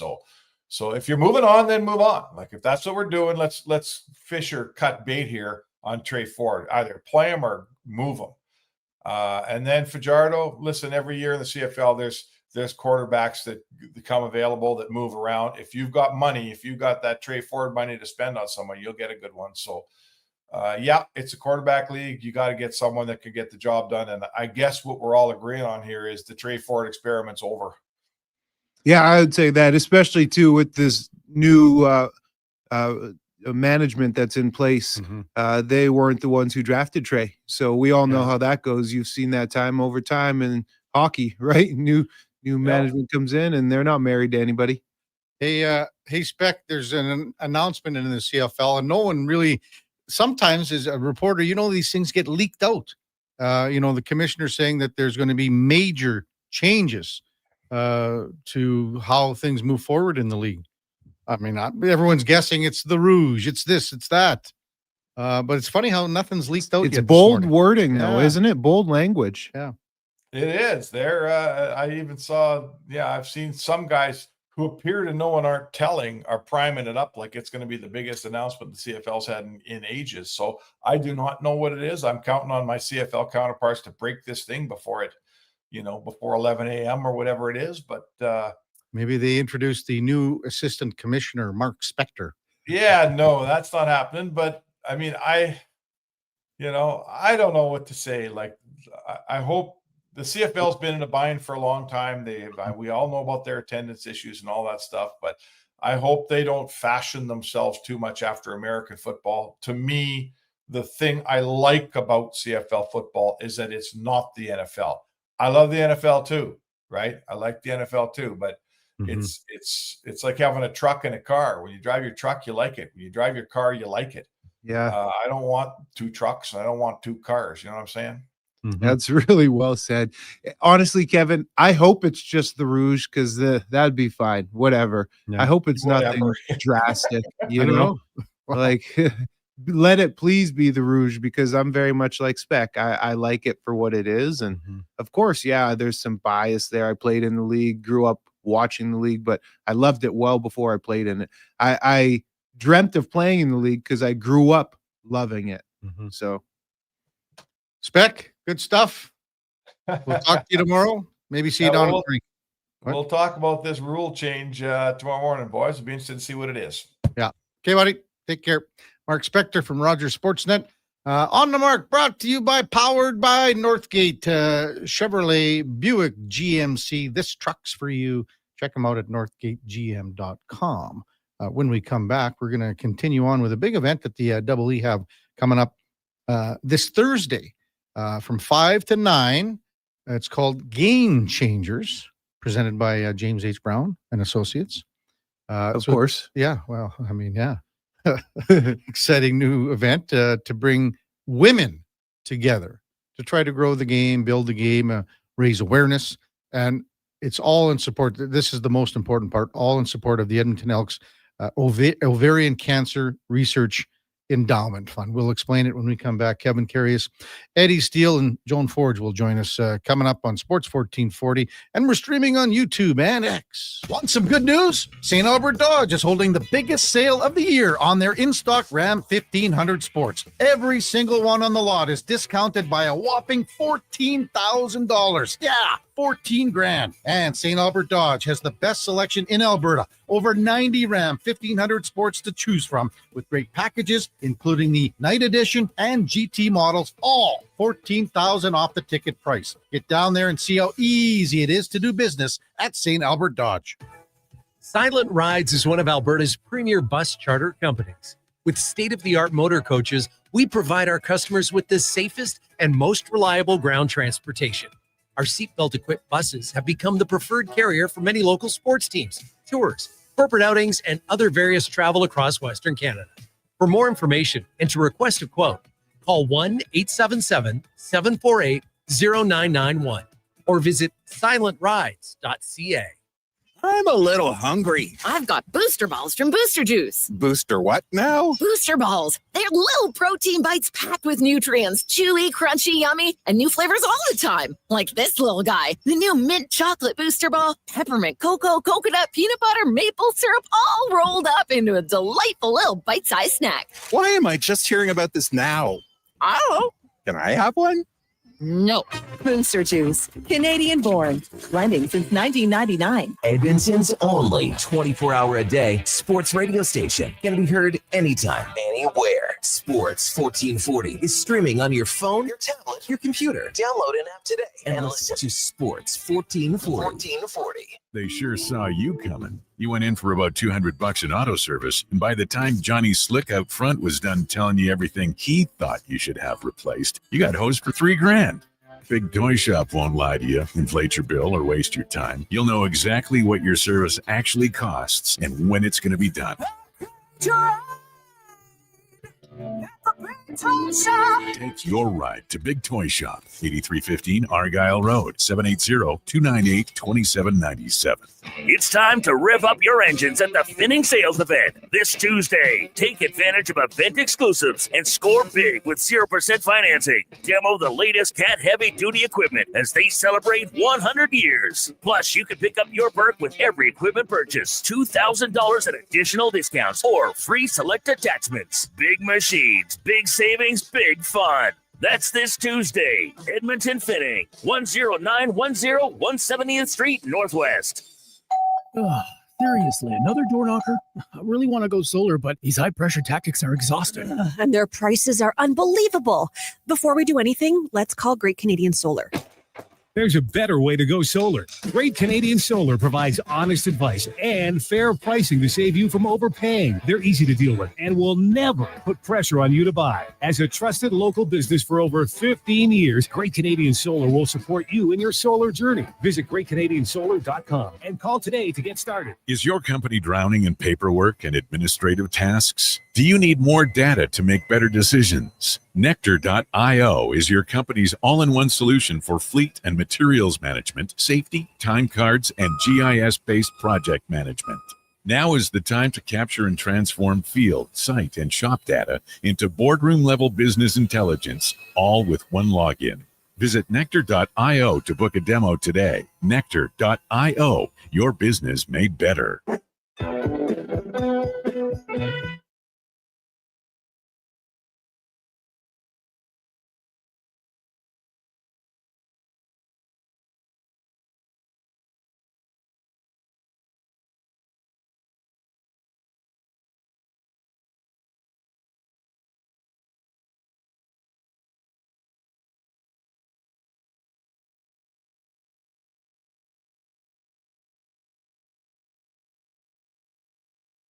Have your sports curiosity cured with the Kevin Karius Show. This is Sports 1440.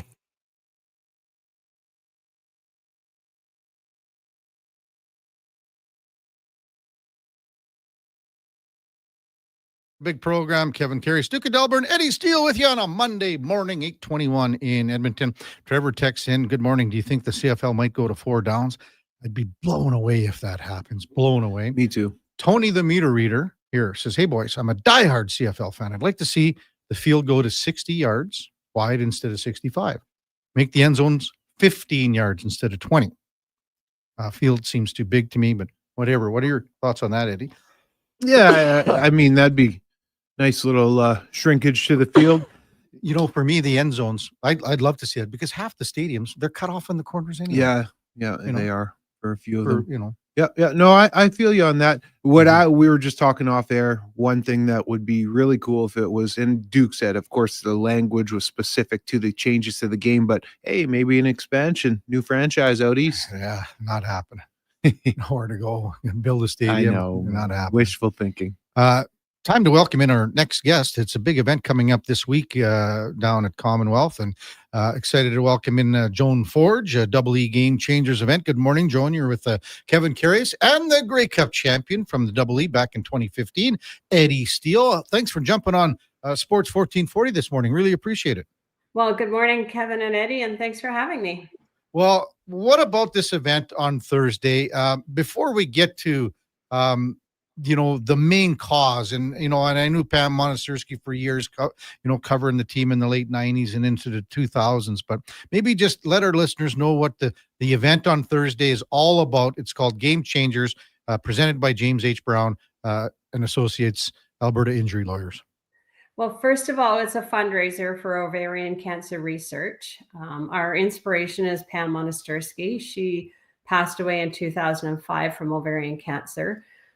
She was a well-loved member of the Eskimos family for over 19 years, I think it was. Worked with Hugh Campbell as his executive assistant, and she was loved. She was mom. She was that person in the organization that everybody seemed to touch at some point. So in 2007, we chatted about we should do something in memory of Pam. And in 2008, we started the first Edmonton Eskimos at the time women's dinner. And that went on for 16 years. And we actually are at $960,000 in the endowment fund right now for research. So we'd like to take that a little farther. And but it was time to come up with something a little different than the dinner. So here we are with a training camp, which is quite a bit different than a dinner. Sounds so exciting. Yeah. Eddie? So yes, absolutely, Joan. With this training camp, let's talk about that. Can you give the listeners some specifics as to what different drills might be taking place or what's going into the training camp, so to speak? Absolutely. So first of all, this is something that in advance, so you'll get it at the door, and you certainly don't come in high heels and a dress. This is put your joggers or your Lulus on and a t-shirt, and you come set to have fun. We're going to start like we always have, excuse me, in the locker room with a cocktail. And rather than having champagne, we thought we'd change it up and have sluice juice. So we'll start with sluice juice in the locker room. And then after that, we'll go out onto the field where there'll be different stations set up, very much like a combine, where you can learn to run a route, punt a ball, throw a ball, catch a ball.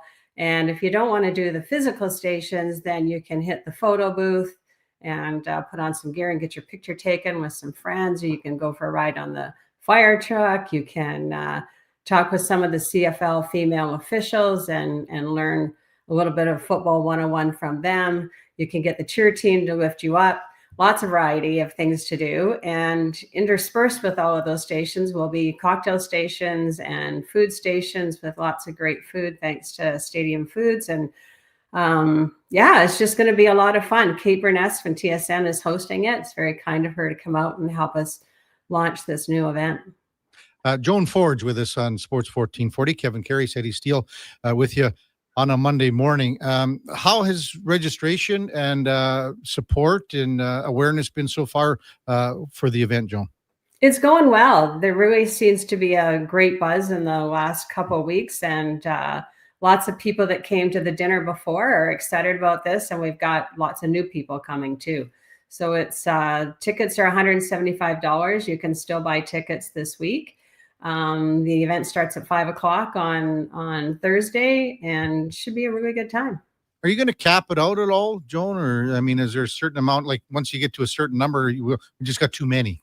Or would you just let as many register as possible?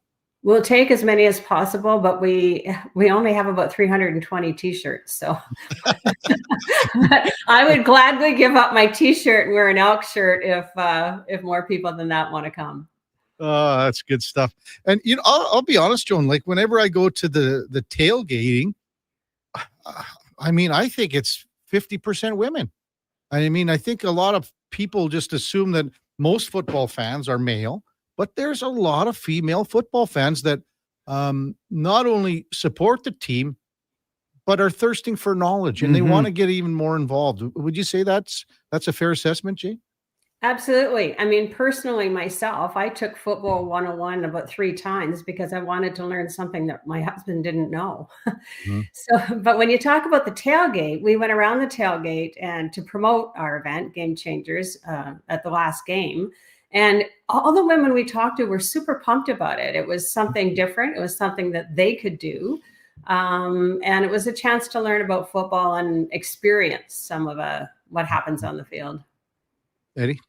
Yeah, no, and I think that it's such a good opportunity as well. Just when you get the behind the scenes access that you get in an event like this, where you get to be having that social in the locker room, mixing and mingling with some current players and some alum.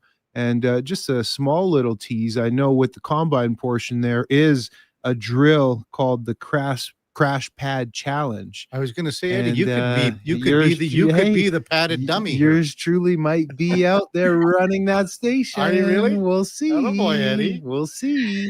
Yeah, I didn't mention the tackle station. I think that's going to be pretty fun, actually. Yeah, we'll have fun with that one. When I look at the 5 things that you said, and if you don't want to get involved, Joan, as you said, you can always do the face painting at a photo booth and treatment room and things like that. But what about, like, again, to be incorporated? Like, to me, I think I think the ladies will have a hell of a time just even trying to kick a field goal here, something like that. It's just something that they see and watch, and now they can be involved in. Yeah, exactly. And just actually being on the field. I mean, we've always done the locker room thing, but we haven't really done anything on the field with women like this. So, and we're also doing tours kind of back of house in the locker room. Like, I've really learned that it takes a lot to season a football before it actually goes on the field, and just some things like that, and seeing how it works where Dan, our equipment manager, and what he does, kind of that behind the scenes thing that not everybody gets to do. It's a very good point, actually, Joan. Very good point about the footballs and just the little ins and outs details that you may not even realize that goes into it. And one thing else that I want to highlight is just having Kate Burness come. Because we all know that in the reality of the world that she's working in broadcasting sports, in being the lead of the desk up there, being a woman, that's very impressive because you don't see that too often. And I like what she brings to the table. I think she's so funny. So I think having her out in MC and lead the event too is going to be a really good thing for the ladies. Yeah, we were really thrilled when she agreed to come and do it. And she's doing this as a volunteer, and it really means a lot to help us get it kicked off. She did some promos for us, and I was really impressed because she can she can twirl a football on one finger. And I went, I got to learn to do that. It's pretty impressive. Well, she's a pretty good basketball player back in the day, too. Oh, right. Well, there we go. Yeah. Yeah. Joan Forge with us on Sports 1440. How are you doing with all the silent auction and things like that? Is it all full up? Are you looking for more? We can always take more. I mean, we have set up a really awesome shopping experience with lots of variety. We're going to raffle off a ride on the green and gold biplane that the Thompson family have, and they fly it over the stadium when we score a touchdown often.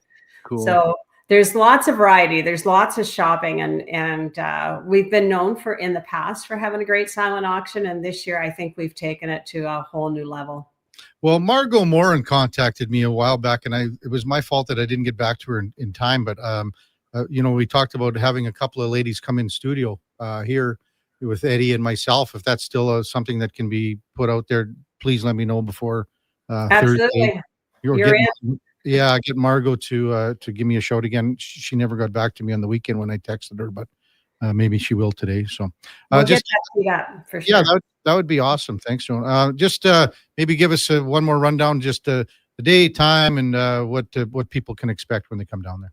It's Thursday, September 25th. Tickets are available at goelks.com. They're $175 a person, or you can buy a team of 8, which gets you your team of 8 on the fire truck, driven by the alumni.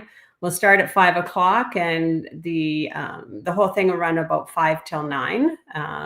So you'll go through the alumni room. We'll make sure we've got your waiver signed, and then down we're taking the back staircase down, the same as the players do. So we've changed it up a little bit, down the back staircase, which is kind of cool in itself, into the locker room, and Sluice Juice out on the field for the activities. We'll have a DJ playing. So if you just want to hang out with your friends and watch what they're doing, you can dance and have a cocktail.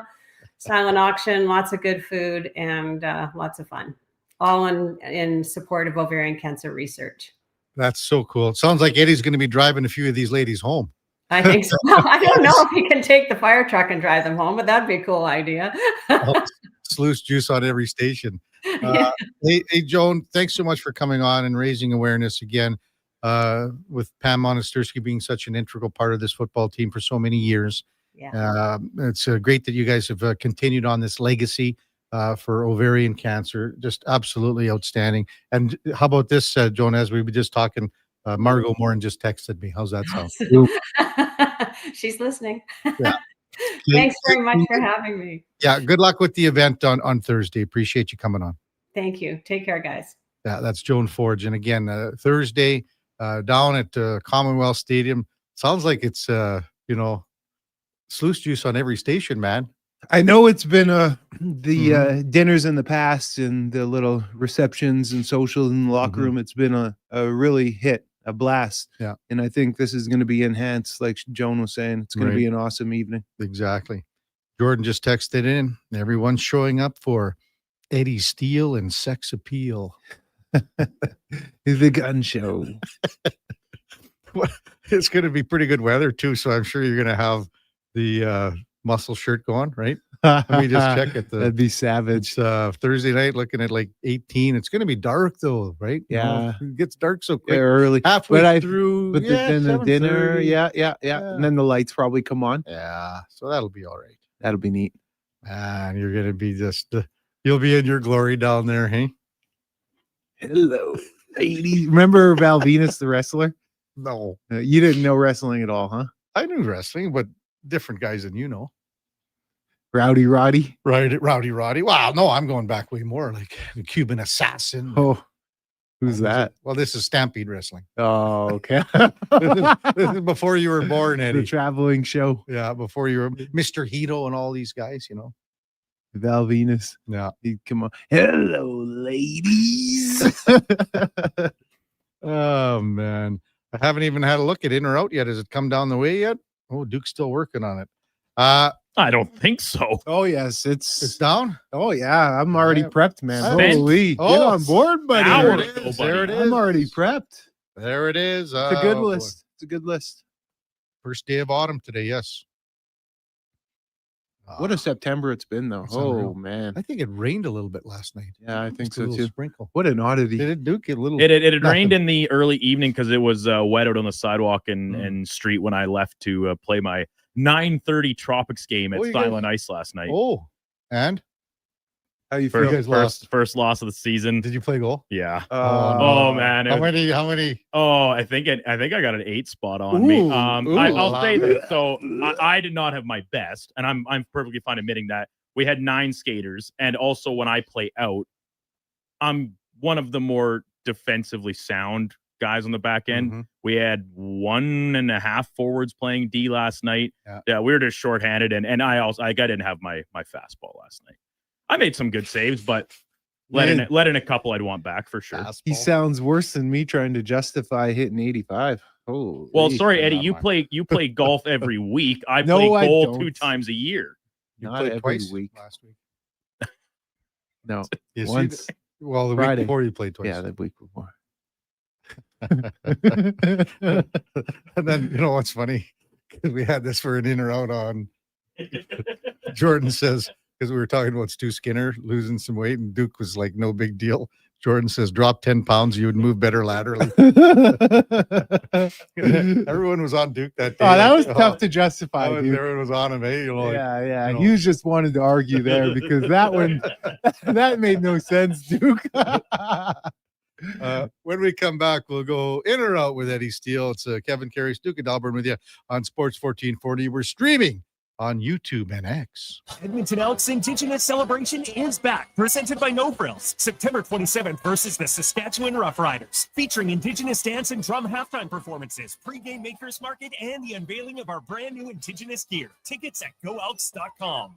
At Fountain Tire, we're fluent in saving you money. Fluent? Yes, we've mastered the language of deals. Like right now, you can save up to 25% off select tires and up to $125 off a set of 4 select Goodyear tires. Plus, $50 off $150 service when you buy those tires. All until October 18th. I'm sorry, I don't speak deals. Spend less, save more when you buy Round Black things from us. Oh, got it. Restrictions apply. Book your appointment online today. Fountain Tire. We're on this road together, Canada. Experience a season of superior luxury, performance, and savings. The Fall Experience event is on now at Volvo Cars Edmonton. The all-new redesigned 2026 XC90 is here. Come drive one today. You won't be disappointed. Finance or lease a 2026 XC40 from 1.99%. And right now, you can save $7,500 on remaining 2025 XC60s. The Fall Experience event is on now at Volvo Cars Edmonton. Great vehicles, better service. Visit volvocarsedmonton.com. Get the lowdown with Low Tide. Weekdays from noon to 2 on Sports 1440. He's seen it all and then some. From stats to stories, he breaks it down like no one else. Proud to be Edmonton's sports leader. Sports 1440.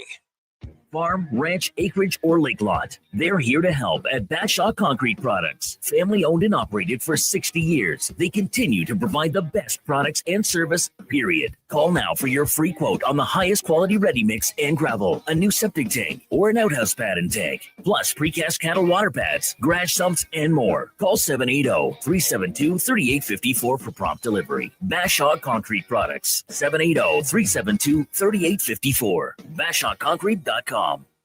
Groceries, mortgage payments, family holidays, a new car. That's what profit shares look like for Vision Credit Union members. Each year, we return about 75% of our profits, $35 million last year, to the people who bank with us.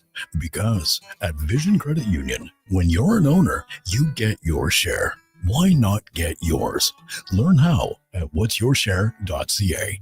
That's whatsyourshare.ca.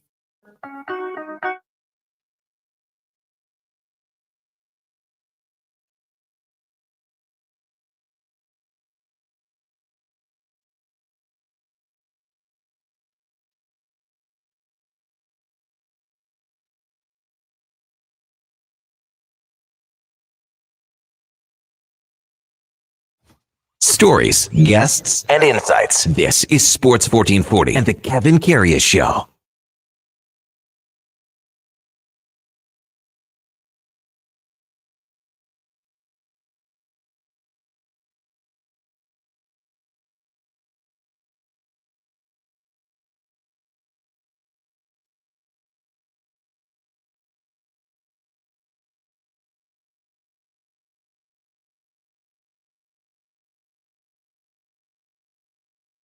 Back to the big program. 8:40 in Edmonton. Now Roddy's texting in Duke, poning up on MTR and the Niners' success. He's talking about something about I like Crown Royal Black Roddy. I don't think I ever had a bet with him, did I?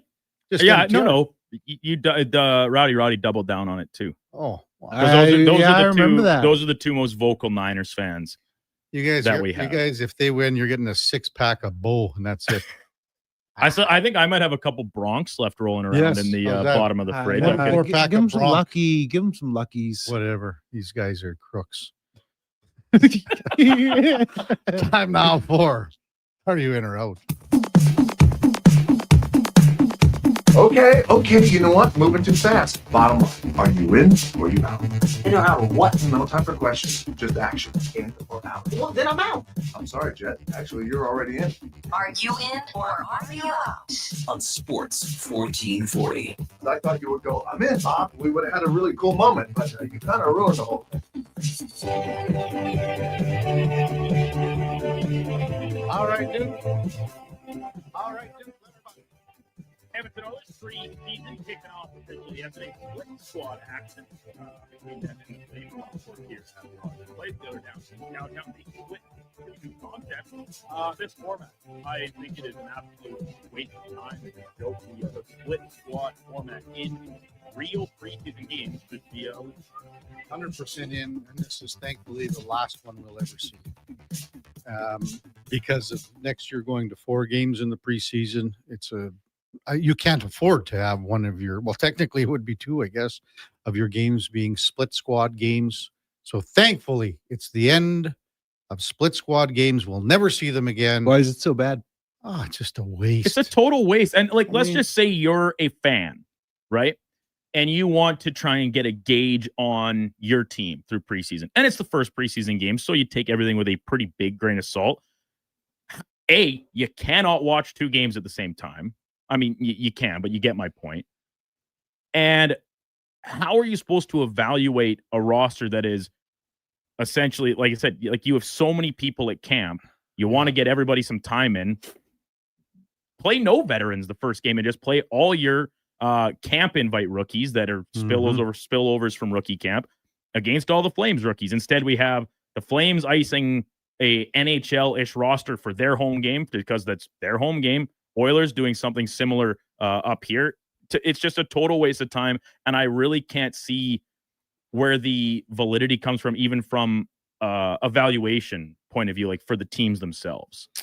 My initial reaction was exactly both of you guys to be in, because it is silly. It does seem to be a waste. But then I'm actually going to be out because I think from an evaluation standpoint, it allows you to get eyes in game tape on more guys at once. Yeah, sure. Even if you look at the games, if you take out the veterans, there's still not enough roster spots to ice all these guys that you have in camp. So in the sense that if you want to get as much guys game on tape as possible, this would be the best route. And we all know coaches love that. Coaches are horny for the film. They love the film, right? If I'm a coach or a manager, Eddie, though, I'm not sitting around here in 3 weeks' time and going, hey, remember that play that Matty Petrov made in the split squad game? Of course. Not a chance. And they're going. But the Oilers are a team that's been to 2 cup finals in a row. We talked about it. There's only 2 or maybe 3 roster spots available. Other organizations, it's a different story. But in terms of specifically evaluating, and we know how much coaches want to and love to evaluate, this is the best for getting the most guys on film. You know, and I just even think, I mean, I assume that both teams flew on the, in the afternoon up here. Man, if I'm thinking, we're really spending on a flight to take 20-some players, a full staff. No. And tell you what, you never want to be one of those vets that has to go to Calgary. Like, you never want to be one of them. You don't want to be one of them. That's for sure. A lot of them don't want to go to Winnipeg tomorrow. Yeah, fair enough. Hey, I hated preseason. I hated it when I was young, cracking into the league, because you're just nervous and you're trying to break in. And I hated it as a veteran because I'm just trying to stay healthy and get to the real meaningful games. Over to the CFL, Commissioner Stuart Johnson set to make a, quote, major announcement this morning, coming up at 11 o'clock our time. Best prediction for what the change will be coming is the elimination of the Rouge. Keeping it simple, it's nothing too crazy. I never see a world where it's moving to 4-down football or changing the field dimensions or anything like that. But I think eliminating the Rouge is probably what's on tap here. Yeah, hopefully it's something minimal. I'll be in with a hopeful because hopeful that it just stays at the Rouge. I don't want to see any crazy drastic, and they're using this big bold language in their statements. I'm hopeful it's nothing too crazy. I'm gonna say I'll be in on it too as well, Duke. But I like we talked about it last night with some guys about the end zone being smaller. The goalpost could possibly move back. And what if the end zone were smaller? And again, how many ballparks how many stadiums right now have the cut corners? So Montreal has for sure. Montreal, right? BC, I believe, is somewhat shortened. And I mean, it's just the corners. Yeah, right? just the tips. Yeah. I think that would be it, KK. Yeah. I think even back in the day, didn't you have at Commonwealth? I mean, because when they had the track, yeah, they really had the track in there. That they had the grass. Yep. So I'm hopeful as well, and call me just a CFL old head, that it's just something as minimal as, oh, we're announcing that both teams in the East aren't on the same sideline anymore. Is there ever a world that you guys could envision some sort of announcement that is a formal affiliation with the National Football League? And then what? And then what would it be? It already is a feeder, so to speak. Not a feeder, but it's not a partnership, but there is years ago there a relationship there. Years ago, the NFL used to give money to the CFL. Years ago. How many years ago? A long time ago, before you were, probably. Because then throughout the 90s, wasn't the CFL a stronger league? Well, I think it wasn't, because they felt it was more of a feeder league back then. But then I really think that the NFL thought that eventually the CFL would basically go down to four-down football and be a true feeder league. So I would imagine there was pushback. NFL said, we don't need this. And we've seen these spring leagues. There's been many spring leagues for the past 5 years. The USFL, XFL, they all flop. The long forgotten AAF. AAF. That was a great one. Lasted not even half a season. They all flop. None of them survive. With the NFL, a wild Sunday yesterday. Several crazy finishes, some surprise results. 6 teams now, after 3 weeks, 3-0 on their record. The most impressive 3-0 team has been Connor Halley's, and going back to the San Diego days, Kevin Karius. Yes, back in the day. Chargers, go Bolts. I've loved what I've seen from the Lightning. Nah, I'm going to be out. It's got to be Indy. 100%. Yeah. If you look at the Chargers, they're 3-0. The other teams in their division are 1-2. Every other team, and the Chargers have only beaten teams in their division. So, not the strongest division. And what Indiana Jones has done, man, Armando, he wasn't feeling it. But I mean, Daniel Jones has played some clean football so far. Well, and again, like they've punted once in 3 games. Clean football, KK. No turnovers. Everyone in New York is going, bring him back. We need him. But it's all about where you're at, right? The supporting cast and the environment around you. And Indy's got some good players. Who's the number 1 running back in the league right now? JT, my boy. Boom. There's another monster day yesterday. The Colts have beat the Dolphins, who in that week 1 looked as bad of a football team has ever been on the field in the NFL. Who else have they beaten, a chintzy penalty to beat the Broncos, and then they beat the Titans, who were the last place team in the NFL last year. I know, it's not that strong. The Chargers, on the other hand, have beat the Chiefs, who, even if they're not looking the same, are still Patrick Mahomes and the Chiefs and Andy Reid week 1 in Brazil as well. I think worth noting the Raiders, who are a team drastically improved this year, and those same Broncos. And I think that it was a little bit more, authoritative fashion in which they beat the Broncos compared to, both are close 1-score games. Winning field goals is what got it for them. But I like the other closest, and cue up the text messages from all of our resident Bird fans, because the Eagles beating the Cowboys, Chiefs, and Rams, I think, is the most impressive resume. But I also think the Eagles are kind of just like the pass game until the second half yesterday was essentially non-existent for the team. And maybe it's impressive that when they need it, they can dial it up, but I'm still just, maybe I'm back to my kind of Eagles hater ways a little bit here to start the season. It's always in the early going that I'm down on the Birds. Well, you can imagine all of our Eagles and Niner fans are impressed with their starts. This comment, by the way, Eddie, CMC has more receiving yards than Jefferson. Have a good week, buddy. From who do you think? Yeah. Hey, look, 3-0. And I like the Niners. Like I just like to give the gears to MTR, but it's impressive. I love their good, solid defense. I like Robert Saleh. I always have liked their head coach, Kyle. Mm-hmm. There's a lot to like across the league, I think, here through the early going, and then a lot to really not like, including my Texans. Tonight, Monday Night Football should be an absolute dandy. Lions in Baltimore. We know we can get good Monday Night Football games, unlike Thursdays, even if the matchup's good on paper. Play tonight for me, jumping out over 53.5. Just sit back and root for two of the most dynamic offenses in all of football. Why not? I'm out. You're out. You on defense. Well, I don't want it. I really don't. I love the excitement. I love the electric play scoring, but I could see it because everybody's hyping this because we both know they're good offenses. I could see it being like a smash mouth defensive game. Dan Campbell loves that, and we know Baltimore has no issue playing that style. Every time that there's an over-under, like at 52, 53, it ends up to be like, all the hype, the sizzle. 17-14. Yeah, or 21-18 or whatever you want to call it. Yes, I'm in because that's what I want to see tonight. I want to see a good high-scoring game. Like if you're not a Lions or a Ravens fan, that is what you want to see tonight. And both these teams do have good defenses, right? But based on what we've seen through the first 2 weeks of the year, I think it's more likely that the offense kind of trumps what each team's respective defense is capable of. And really another bad beat yesterday. Talk about the blocked kick, scoop and score by Jordan Davis in the Eagles-Rams game. The Bucs blowing their big second half lead. How about the over in the Cowboys-Bears game? Seemed like a lock. And then even in garbage time, twice in the last 5 minutes, the Cowboys are down like goal to go. And they do not come away with any points. Over misses by, I think it was 4 in the grand scheme. So plenty of bad beats and backdoor covers. Was that 50.5? I think? Yeah. So exciting day yesterday, and hopefully tonight's finale to week 3 can live up to the expectations.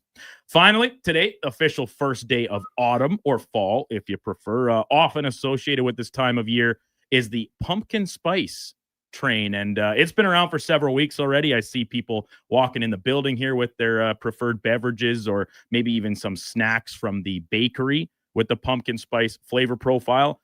The best pumpkin flavored item that you can get, however, comes in ice cream form, as most of the best things do. The pumpkin pie blizzard, unparalleled. I think it is one of the best blizzards you can get, period.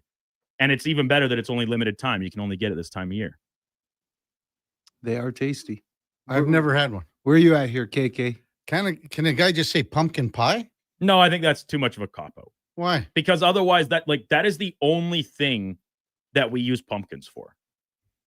What about pumpkin seeds? Come on. Maybe. I like some. I'll be out, Duke. I do like the pumpkin pie blizzard. I do. There's not many blizzards that this fella doesn't like. What do they put in chunks of? Well, no, it's just like the same, like pumpkin. Almost like a pumpkin pie, like flavor. So maybe it's a little bit of filling in there, but then the pie crumble. Yeah, pie crust crumble, a little cinnamon on top with the whipped cream. Oh, it's excellent. It's excellent. So Stephanie, my wife Stephanie, she makes these. Honestly, they're like there's no sugar in them. They're very healthy. There's these cookies, and they're very soft. And man, there's pumpkin in them. Yeah, they're pumpkin cookies. They're phenomenal, fellas. And like I'm telling you, the fact that she doesn't use any sugar in them, oh my goodness, guys.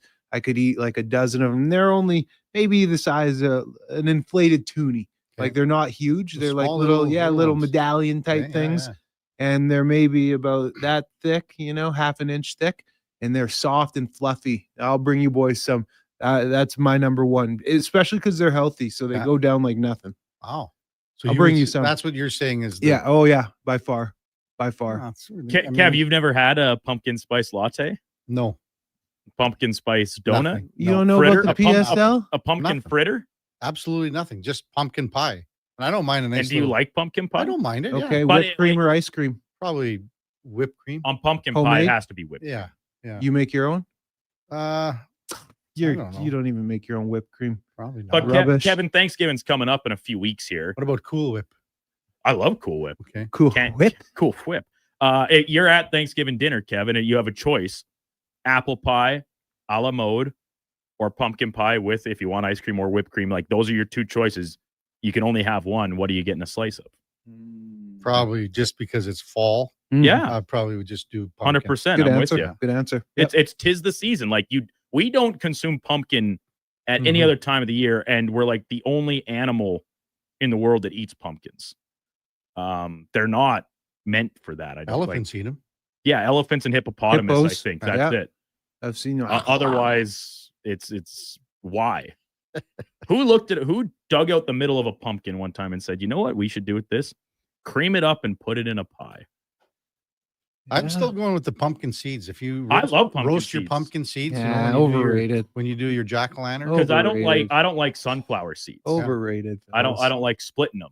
Yeah. So pumpkin seeds, you just eat them. It's No, way no, more I ain't convenient. split 'em. No. Do you carve? You Oh, yeah. throw them out carve in the the pan, pumpkins? you roast them, you We season carve them. pumpkins. I'll show you some professional pumpkin carving, Eddie. I'll show you some pictures here at the break, and you'll go, "Come on, I don't. is that really true?" I don't have time for that. You know, We used to have a massive pumpkin carving contest. an expo. Oh yeah, serious. It's big time. I believe it. Um, I absolutely believe it. Good stuff, Duke. So we got 2 hours till this announcement. And again, it's weird. Always there's something like, even think about an NHL big announcement. Someone gets a leak and someone sends something out. In season too. Strange. But again, when we talked about the commissioner, and I think for him, his eyeballs on every franchise across the league. What's the league at? What state's the league at? What needs to be tweaked? So he's had 3/4 of a season here, right? Yeah, and it's been quiet on all fronts when it comes to him. So Yeah. this is the first time, since early on in the season when he was doing his initial little tour just to say hi to people. Like- Like the first we've heard from him. Like basically at Grey Cup, you have the commissioner's State of the Union address. Mm-hmm. But Ambrosi talked a lot more. But maybe he was out more. Maybe we're seeing more of the new commissioner in the background more. I don't know. I'm curious. I'm very curious. I'll be tuned in. 11 bells. Yeah. So that's at 11 o'clock. CFL having a news conference. It's in Toronto, and Commissioner Stuart Johnston will address the media at the Hotel X in downtown Toronto. Had a texter send in a link, Eddie, video of the Cuban assassin. Lindsay says pumpkin soup is unreal. Oh yeah, that's true. Yeah. Pumpkin I do like cheesecake. pumpkin soup. Ooh, I would like that. Well, Probably kind of similar to the Blizzard, just that flavor. I agree with the Conroys. Again, I think their nephew's kicking at ASU. They met Cam Scadaboo, looked great, and he played well last night. Yeah, I he thought did. Ran hard, caught the ball well. They met him he at had a a good family game. event at ASU last year. Tracy got hurt last night, Tyrone Tracy. Does that mean Scadaboo is... He'll get more burn. You imagine they're going to run with Scadaboo and start, right? Starting next week? Why not? If not now, when? Mm-hmm. Eddie, what's on the go here? You heading out to do Elks Nation, yeah. Gonna head downtown, film that. Anything else? And do a little bit of work. Gotta do a couple sales calls, and of course, I want to be tuned in. Hear this at 11. Yeah. Yeah, news release. There's a chance maybe Duke. I don't know if you guys could take that live too. Maybe I don't know. I'd like to know what it's all about. Yeah. Yeah. You know what? Do you know something here? You're not. No, I wish, man. You I wish. are I saying- am very curious. Hmm. I am honestly very curious to Okay. see what's going to happen. Yeah. If for some selfish reasons, and just to see what's going to happen for a lot of people moving forward. Yeah. All right, Eddie. Well, have a fabulous week. Big guy. All righty, We'll boys. see you on Friday. We will see got you any on golf Friday. games, Matt? Nah, not this week. Not this week. Season's over, Eddie. Probably should be for me. Retire the clubs. Boy, it's been a tough finish. If I wasn't walking, I'm getting close to 85. Not a chance. Would you? Hey, so you played the ranch yesterday? Mm-hmm. Home course, played all the time. Mhm. Why don't you tell the listeners what you shot, big I was fella? 42, 47, 89. Yeah. I know. It's embarrassing. I was, yeah. But I didn't snap. I didn't lose it. Oh, that's good. Yeah. That's good. No throwing clubs. Exactly. All right, Eddie. Good show, baby. We'll talk to you on Friday. Yes, sir. That's Eddie Steele, Grey Cup champion from 2015. All-decade team with the Double E, our co-host on Mondays and Fridays from 7 till 9. Coming up in the 9 o'clock hour, we're going to talk baseball and some unbelievable pennant races because 3 weeks ago, never thought that this was going to happen. Never thought that we would see anything in the American League Central with Cleveland now on Detroit's heels. Jays and Yankees are coming down to the stretch here. Seattle and Houston, the Mariners sweep Houston on the weekend to have a 3-game lead. Everything in the NL is pretty well set as division winners, you would think. San Diego still could make a late push to maybe catch the Dodgers, but it's 1 week left, and man, a lot of things still up in the air. Before all that, we'll check in with a Sports 1440 update brought to you by First Round. You could win an NFL jersey tonight at both locations, and you get 50% off boneless wings. That's on 104th Avenue, and then right here in the mall that has it all. First Round, Edmonton's NFL headquarters. Here is the Duke. This is a Sports 1440 update.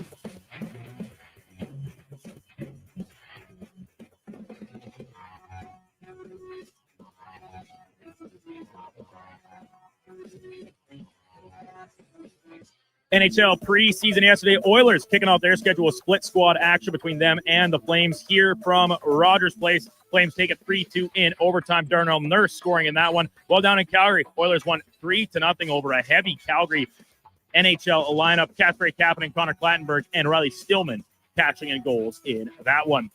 Wild Sunday in the NFL. Sunday Night Football saw the Giants lose at home to the Kansas City Chiefs 22-9. Elsewhere, the Bears run it up on the Cowboys 31-14. CeeDee Lamb left that game with an injury, did not return. Chargers remain perfect 23-20 over Denver. Eagles storm back to top the Rams 33-26. They're now 3-0. And the Cleveland Browns shock the Packers 13-10 the final from Lambeau Field. In the CFL, Dave Naylor of TSN, amongst others, reporting that the league with a major announcement regarding game changes. That's coming up today at 11 o'clock Mountain Time. In the majors yesterday, full slate of games, including the Blue Jays. They beat the Royals 8-5. That avoids the sweep at the hands of KC and also makes the Jays the first team in the American League to clinch a playoff spot. Elsewhere, the Yankees beat the Orioles 7-1 to keep pace. And in the nightcap, Red Sox lose to the Rays 7-3. Coming up in hour 3 of the Kevin Karius Show, we'll be joined by Jensen Lewis from By the Books on VSiN Live. I'm Brandon Douglas at your Sports 1440 update. This is Sports 1440, a Stingray radio station broadcasting on Treaty 6 territory. Download the free iHeartRadio app and listen to CKJR wherever you go. I'm a little hungry. I've got Booster Balls from Booster Juice. Booster what now? Booster Balls. They're little protein bites packed with nutrients. Chewy, crunchy, yummy, and new flavors all the time. Like this little guy. The new mint chocolate booster ball, peppermint cocoa, coconut, peanut butter, maple syrup, all rolled up into a delightful little bite-sized snack. Why am I just hearing about this now? I don't know. Can I have one? No. Booster Juice, Canadian born, blending since 1999. Some people wake up and get dressed for work in a suit and tie or a nice dress. At GS Construction, we're less fashion forward and more putting our best foot forward. We wear hard hats and steel toe boots, and most importantly, we wear 50 years of experience with pride. It's not glamorous, it's definitely not easy, but it matters. We do it well.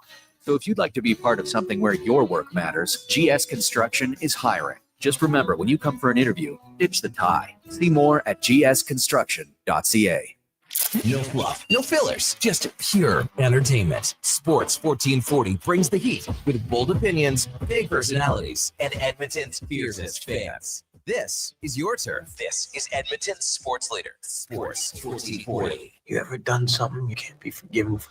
Crave is the exclusive home of HBO originals, including Task, the new crime thriller from the creator of Mayor of Easttown. I'm going to take their money so we can have a better life. Starring Emmy winner Mark Ruffalo. If things go terribly wrong, people want to know why God let it happen. And Emmy nominee Tom Pelfrey. Have I almost found a way out? We never did anything like this.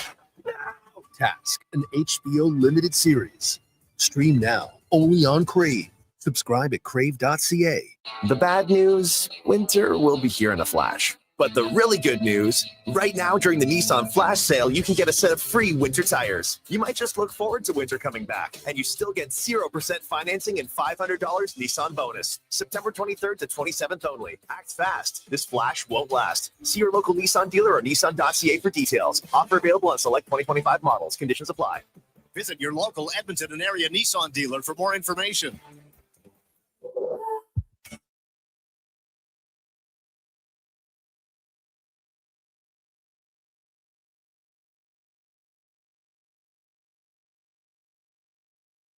Just in time for the morning skate. This is the Kevin Karius Show on Sports 1440.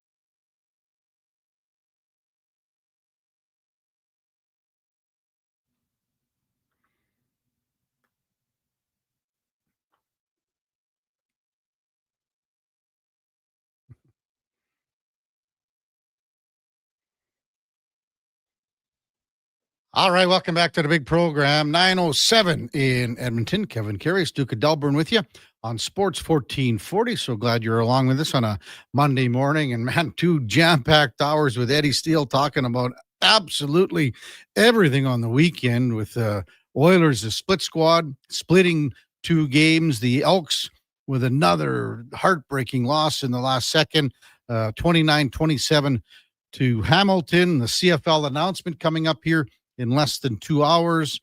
The Jays clinch, will be busting that down with Jensen Lewis at 9:20 as well. And then tons of NFL that we talked about so far.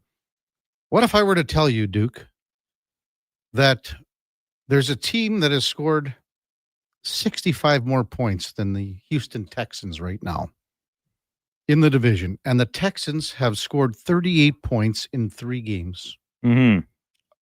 What would your concern level be? Oh, the concern level is very high, Kevin. I was pounding this drum all last week because I was fielding the same questions after they lost that game to the Bucks. And I said, hey, must win against Jacksonville. And guess what? They didn't win. So they're in a really bad spot. The Colts win again, as expected, to be 3-0. Like I said, I haven't been really impressed with any of the Colts' opponents in those games they played, but you have to give them credit still. Danny Dimes looks great. I am as big of a Jonathan Taylor fan as you will find out there. Going back to like his rookie season out of Wisconsin, he could have won the MVP. What are we talking now? 4 years ago. He's playing at that level right now. And the defense for the Colts is really what surprised me. They've been surprisingly stout. Yep. And they owed a lot of credit. So things are not looking good for Houston right now. I was sent a message to the one group chat with the boys yesterday after they lost that game, basically saying, I don't like football anymore. I don't want to watch. Well, I mean, you're in tough shape right now. Mm-hmm. In that Dallas Chicago game, and I watched for the most part, the entirety of that game because it was on when we were finishing up golf at the ranch yesterday. Caleb Williams was phenomenal, 4 touchdowns. And they go into the Wieners Circle. That's the Lincoln Park neighborhood hot dog stand. It's known for serving their tube meats with what they call a side of insults. Wow. They give out free. They said they'd give free hot dogs if William tossed 4 touchdown passes, and he did. So now you go to the Wieners Circle, Duke. What did you think of that little flea flicker bomb to Luther Burden III, man? It like everything we talked about, what was plaguing the Bears the first 2 weeks, especially offensively, right? It kind of rectified itself a little bit in yesterday. And I said this off the top. It appears that the Cowboys are just for any. I wish the Texans could play the Cowboys right now, because for any struggling offense, it seems to be a good kickstart and to get things into gear. Caleb Williams was excellent, and look who got involved in the game. Luther Burden, right? One of their top picks from this past draft. He was heavily involved, had a great outing. Colston Loveland, much more involved than he was for the first 2 weeks. And then you still saw DJ Moore, you still saw Roma Dunze.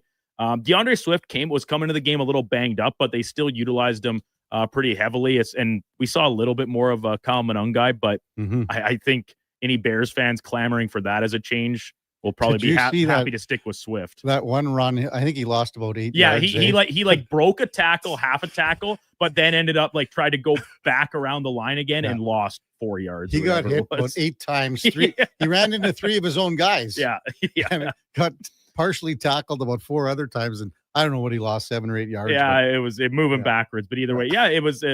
I think most Bears fans, and maybe I could send a text to our buddy Zach Lang and see how he's feeling, that you're happy with that, but it's also a grain of salt because the Cowboys defense and the offense, which has been the Cowboys calling card here, was without CeeDee Lamb, and it was pretty evident they were without him. Well, so they're calling it a high ankle sprain right now. Not good for CeeDee Lamb, and we they know say how it's worse than a break. Yeah, we know, and he came back for that one play. I don't know how you let your star receiver come back, and I know he would have talked to coaches and I'm fine, let me go.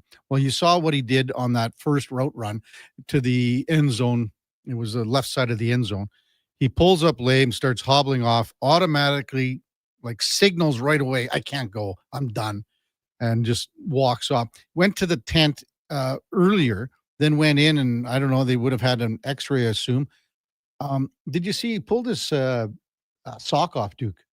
There was a shot of that. I assume. Oh, no, I didn't see that one. I'm pretty sure, it was it looked weird, but a lot of swelling, but he's trying to get through it. And, you got to give a guy some props, the fact that he wanted to come back in, but man, this is your number one guy. This is your star receiver, your best player on the team.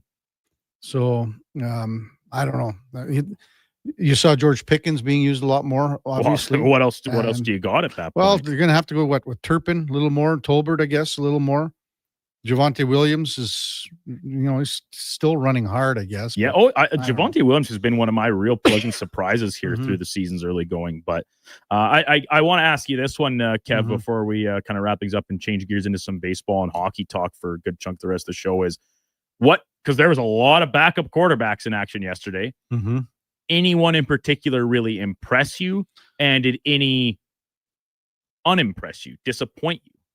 I think, to be honest, and I know they scored 2 defensive touchdowns, but you got to be happy with Carson Wentz, in the sense that, and he managed the game well. It's not like he threw for the moon here.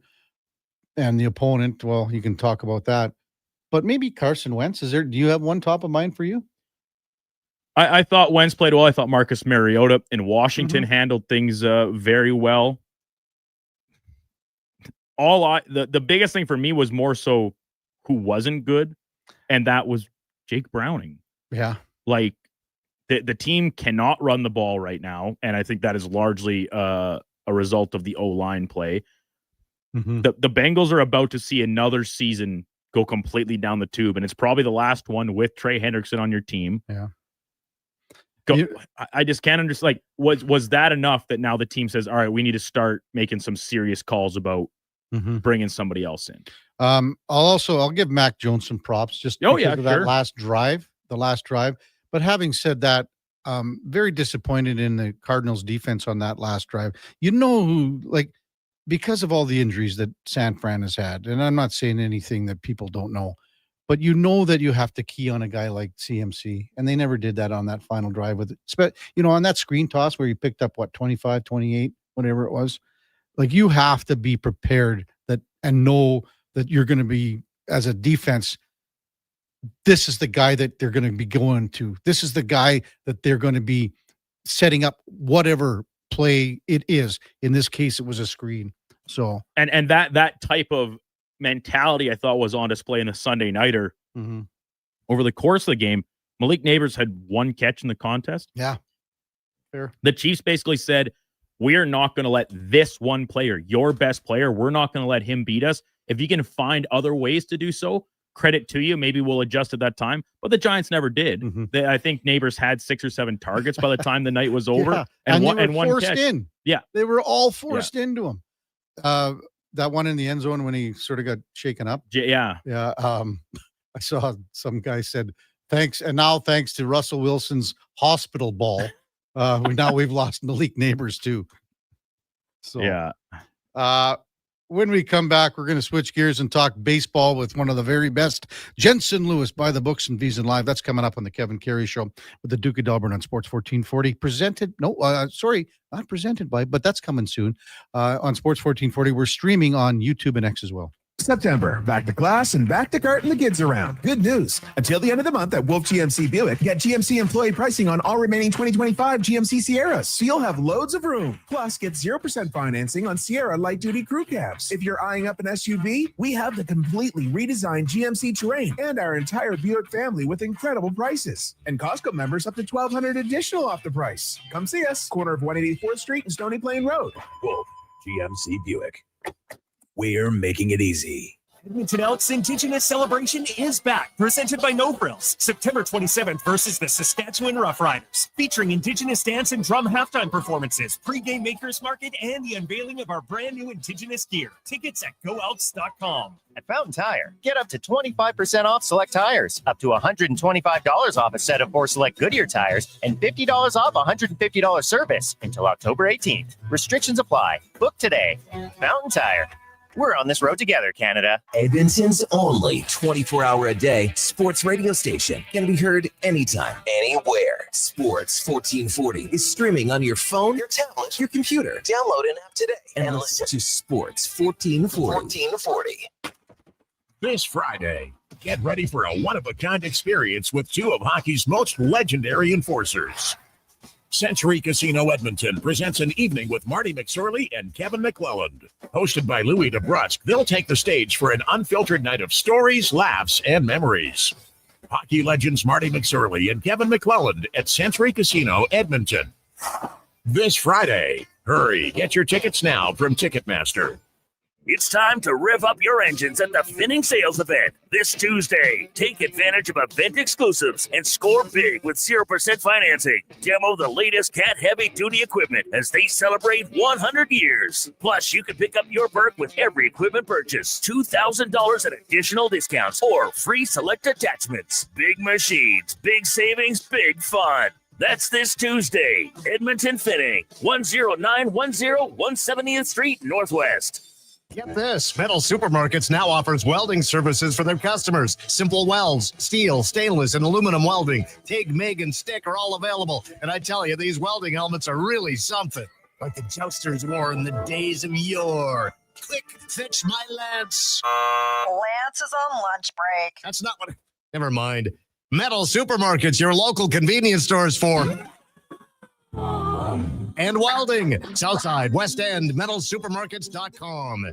It's time to rev up your engines at the Finning Sales Event this Tuesday. Take advantage of event exclusives and score big with 0% financing. Demo the latest Cat heavy-duty equipment as they celebrate 100 years. Plus, you can pick up your Burke with every equipment purchase, $2,000 in additional discounts or free select attachments. Big machines, big savings, big fun. That's this Tuesday. Edmonton Finning, 10910 170th Street Northwest.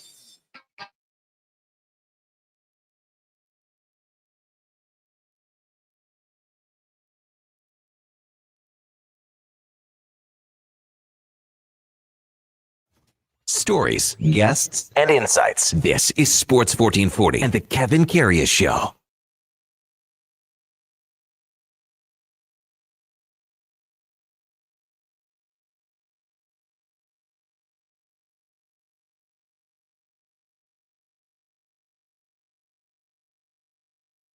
All right, welcome back to the big program, 9:20 in Edmonton, and time now for the game of the day, brought to you by St. Albert Dodge, where the biggest sale of the year is on right now. Our in-stock Ram 1500 Sports are all discounted by a whopping $14,000, over 90 to choose from, including the Night Edition and GT models, only at StAlbertDodge.com. As we welcome back Jensen Lewis from By the Books on VEASAN Live to the show. Morning, Jensen. You're with Kevin Karius once again. Thanks for jumping on Sports 1440 as always. Really appreciate it. You bet. Great to see you, pal. And what a time to be alive here. Happy postseason to everyone north of the border, and excited to see where ultimately the seeding ends up here for the Blue Jays this final week. Well, let's start there. I mean, they had the celebration yesterday after picking up the big win to close out that series on the weekend, and now have solidified a spot. Just maybe speak to the importance, though, Jensen, to win the division, so they got some time here to maybe set up their pitching staff for the playoffs. Yeah, and Kevin, that's the thing, right? Is not only to solidify that, but I think the top 2 seed to allow the bypass of the wild card round. Optimally, that gives you that many more days for a Bo Bichette to continue his rehab and be able to find out maybe through some live BP, some intense AB action there, what they may be able to get from him, what they hope at least a designated hitter role, but so critical those days, not only for him, but I think also for this group, this pitching staff. Anytime you can get that kind of opportunity to catch your breath and then be able to sleep in your own bed, it is a massive thing. And I also think it's a massive thing that the Blue Jays will finish the regular season at home. So you got everything there. You can get situated. You can handle all the postseason asks and get those certain things out of the way and done so you can focus on baseball. But a really good job of getting this thing done in Kansas City. And then what you hope here against the Boston Red Sox, kind of playing spoiler here a little bit for this series starting tomorrow night. And Boston's still a ton to play for, not only in the wild card race, but in the seeding as well. Yeah, and Kevin Gausman goes tomorrow, and they don't want to have the possibility of him going at the very end of the year. Tampa Bay's, rounding out the schedule for the Jays. So they want to keep him fresh and moving forward. Hey, what do you think of that catch by Dalton Varsho that was called back yesterday, Jensen? I mean, there have been some unexplainable things. I was flipping between, the games and then obviously American football and the NFL and all the special teams ridiculousness on block field goals, returned punts for touchdowns, things of that nature. The hacky sack one too for the Nationals, the circus catch in center field for them. Kevin, wild day defensively in Major League Baseball, no question about it. Yeah, Jensen Lewis with us on the Kevin Karius Show on Sports 1440. Man, a couple of weeks ago, Jensen, I'm sure you're like everyone else, thought that Detroit had the AL Central sewed up, mopped up. Not the case, and what a series this is going to be for the next 3 days with Cleveland. Derek Skubal up against Gavin Williams tomorrow, Jensen. Yeah, it feels like the playoffs have arrived a week early, and first of all, credit where it's due. I mean, Cleveland to put together what they've done, and Kevin, kind of looking back at some of the statistics here, if you go back to the trade deadline, and there's a lot of rumors around potentially Stephen Kwan departing from the Guardians, that did not come to be the case. This group had been losers of 10 in a row at one point before that, upwards of 15 and a half games in the first week of July. That's the deficit that they were staring down. And here we are, just a game back, the Guardians are, of the Tigers. Two things can be true at the same time. Number one, they've taken advantage of some teams that have not been as much resistance. But listen, you can't debate the schedule. You play the teams when you play them. And if you want to make the postseason, you have to take care of business. So job well done from Cleveland on that end. On the flip side here, I did not have in my bingo card that the Tigers would get swept out of their homestand to finish the regular season at home. That was nowhere near a possibility for me. So here we are. Derek Skubal, you would have to believe, has a bit of revenge on the mind. The last time he took the mound in a big-time scenario here in Cleveland, it was Lane Thomas who eventually hit the game-winning go-ahead grand slam that sent the Guardians past the Tigers in Game 5 of that division series. Don't think for a moment that is not front and center, knowing that he is the stopper, he is the ace. He would love nothing more than to have an exclamation point start this series with a Tigers win tomorrow. Oh, boy, would he ever. What about that Cleveland pitching staff, Jensen? You know them very, very well. And even a guy like Parker Messick comes up and has thrown exceptionally well when he's got the chance to take the bump. What have you made of how this pitching staff, led by Gavin Williams, has come together here? Yeah, number one team ERA, Kevin, since the All-Star break, since the trade deadline. And that in of itself is as big a reason why Cleveland is where they are. You look at the pendulum and the spectrum of this team from a team statistical viewpoint. Number 1 team ERA, 3rd worst batting average. How did it all make sense? Yeah. Yes, this is baseball. This is why it never makes sense. So you do what you do, and the bedrock of this organization has really been starting pitching depth and great bullpen leverage. And they did it last year in historic form with as dominant a bullpen unit as there was in big league baseball. Mm-hmm. This year, it has been the rotation to the rescue, and up and down. It's almost like Stephen Vogt can go to the opposing manager and say, here are 6 names in a hat. We don't care which 3 you pick out, because that's how good this entire unit has been for basically the last 3 weeks straight. Yeah, well, Jensen, too, we know who's going to win American League MVP, one of the 2 guys. But what about Jose Ramirez? Man, where would they be without this guy? I've said this debate, and I think you and I have talked about it in our visits here in the past, is that when we get down to it, it can be an incredibly subjective award. And we see this a lot, in American football too, with just, quarterbacks and, should Josh Allen have won it over Lamar Jackson last year, things of that nature. Statistically, Lamar Jackson was better than Josh Allen. In the baseball terminology, if Cal Raleigh gets to 60 home runs, I don't know what else you can ask of a team that in all likelihood is going to finish with a better record than the New York Yankees. They're going to be in a better seeding position than the New York Yankees. And the guy does it on both sides. And I'm not taking anything away from Aaron Judge defensively, but he did miss time. Cal Raleigh hasn't missed any time. Cal Raleigh has to play defense. Cal Raleigh has to switch hit. And he does it in a way that we may never see again from a catcher in a single season. So I am so intrigued from all the MVP voters. I'm intrigued of, number 1, how close is this vote? We know who 1 and 2 are going to be. It's going to be one of those 2 guys in that order. But what is the line of demarcation, and what are the specific differences of why voters got to making their first place vote for one of those guys? So I cannot wait to see how it ends up. But I mean, looking from the betting markets, Aaron Judge a slight favorite right now at $1.50. Cal Raleigh a slight dog at plus $1.10.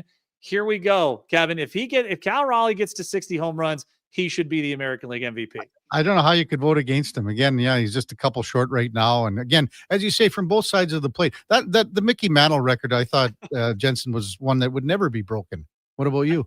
And just again, it goes back to the position, just the wear and tear it takes in our modern day, Kevin, of handling pitching stabs that are, absurdly high in average fastball velocity, the ridiculous RPMs on the off speed, and the wickedness of the breaking balls. I mean, just to see the physical ability to get through the season and do it at such an elite level. I think the consistency part of this should not be undersold. To do it that way day in and day out is most valuable player worthy. No question about it. Jensen Lewis, by the books, VSiN Live, our guest on the Kevin Karius Show on Sports 1440. Over in the National League, Jensen, I mean, can you believe Cincinnati Reds here making a race of it in the wild card with a 5-game winning streak? They're right there with the Mets. Can they be the team that gets in there? They're in that proverbial horse race right now, Kevin, where they've got a nose out in front because they've got that tiebreaker over the Mets as we begin play today, and the opportunity now to control your own destiny. I mean, that's really what you ask for at this time of year. And we have a highway that goes straight from Cleveland, Ohio, down to Cincinnati, Ohio. And the old adage of the I-71 World Series is alive and well. There is potential that it's a long shot, but the fact that we're even talking about it here in the great state of Ohio here in the United States is just mind-blowing in and of itself. So as far as the Reds go, what has gotten them here? A very similar recipe that the Cleveland Guardians have had. The Reds have had outstanding starting pitching.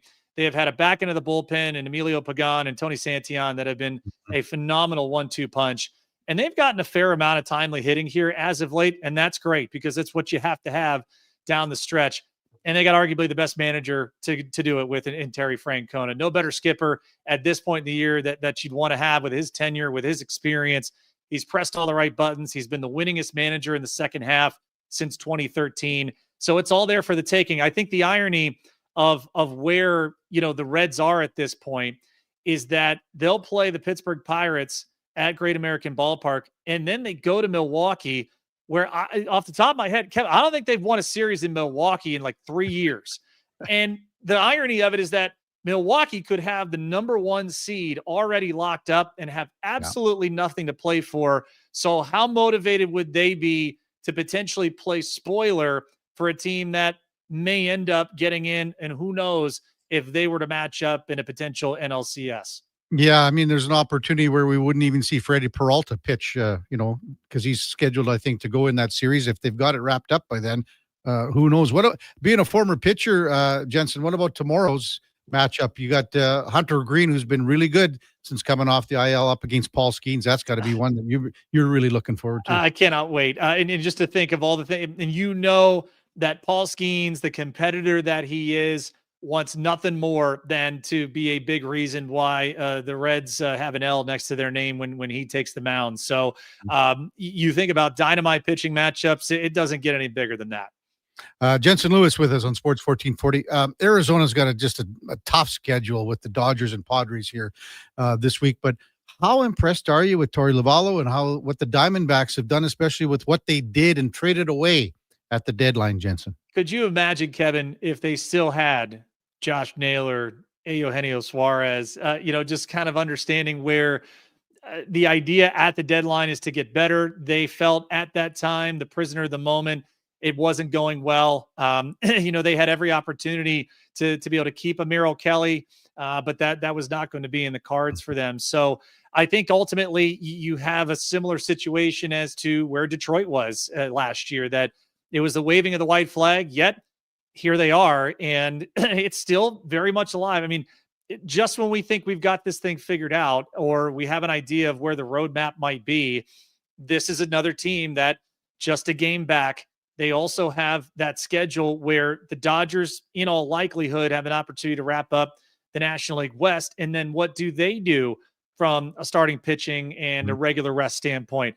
The Padres, with Arizona having to go to San Diego with the final regular season series, the Padres may be locked into a seed themselves as that number 5 seed. So what do they have to play for? I mean, this is why scoreboard watching at a premium day in and day out. All you can do is control what you can control. And Torey Lovullo, one of the great motivators to getting guys ready to play. What a finish Arizona will likely have. I was pretty shocked and surprised, Jensen, that on the weekend, Houston was swept by Seattle, especially with, having Framber Valdez and Hunter Brown going in games 1 and 2. Do you see Seattle as the team right now, maybe that if you're looking at a power ranking and maybe the odds-on favorite in the American League, what are you thinking for the Mariners here? Yeah, the Mariners are certainly that club from a pitching standpoint that you don't want to face in a short series, and also kind of looking at where they are right now, beginning play tomorrow, just a couple of games ahead of both Detroit and Cleveland, whoever would be that Central Division winner. So the Mariners now the inside track to be able to get a first round bye, which, I mean, a handful of weeks ago, you were probably like, they want to try and maybe get that number 3 seed to at least be able to host that wild card set. Well, a lot more to play now for Seattle, but they took care of the heavy lifting, right? And, the injuries to Yordan Alvarez, to Jeremy Pena, I mean, the Astros feel snake bitten, right? And it wasn't just the last couple of weeks. It's been the majority of the year, but Joe Espada deserves about as much credit as any manager. How the heck these guys are here with no Bregman, with no Tucker, with basically no Yordan for the majority of the year, all the different injuries, one of the worst outfields statistically at the beginning of the season. Heck, Jose Altuve was taking, reps in left field, for God's sake. And now, kind of back where he's been a Hall of Famer at second base. So it's still very much alive. And if there's any team that knows how to run the race and play through the finish line, the Astros are not going down without a fight. What do you got for odds for NL MVP, Jensen? We touched on the American League, but what about the NL? Is it, with Ohtani and Schwarber's in the mix here? What are you thinking there? Pretty much it is going to be Ohtani. And there's the other rub here is, how far is Kyle Schwarber in second place from Shohei Ohtani? Because again, you can make a concerted argument that if you take Ohtani away from the Dodgers, they still would have been pretty good. Yeah. This is probably the one year you look at the Phillies and say, without Schwarber, career highs in homers and ribbies and in a contract year, the loss of Zach Wheeler, like I think the Phillies would have been okay. They would not be this kind of contender without what Kyle Schwarber has done. So again, same exercise, Kevin, is, what is that daylight in between Ohtani and Schwarber between 1 and 2? Fascinated to see the reasoning again, why voters did what they did.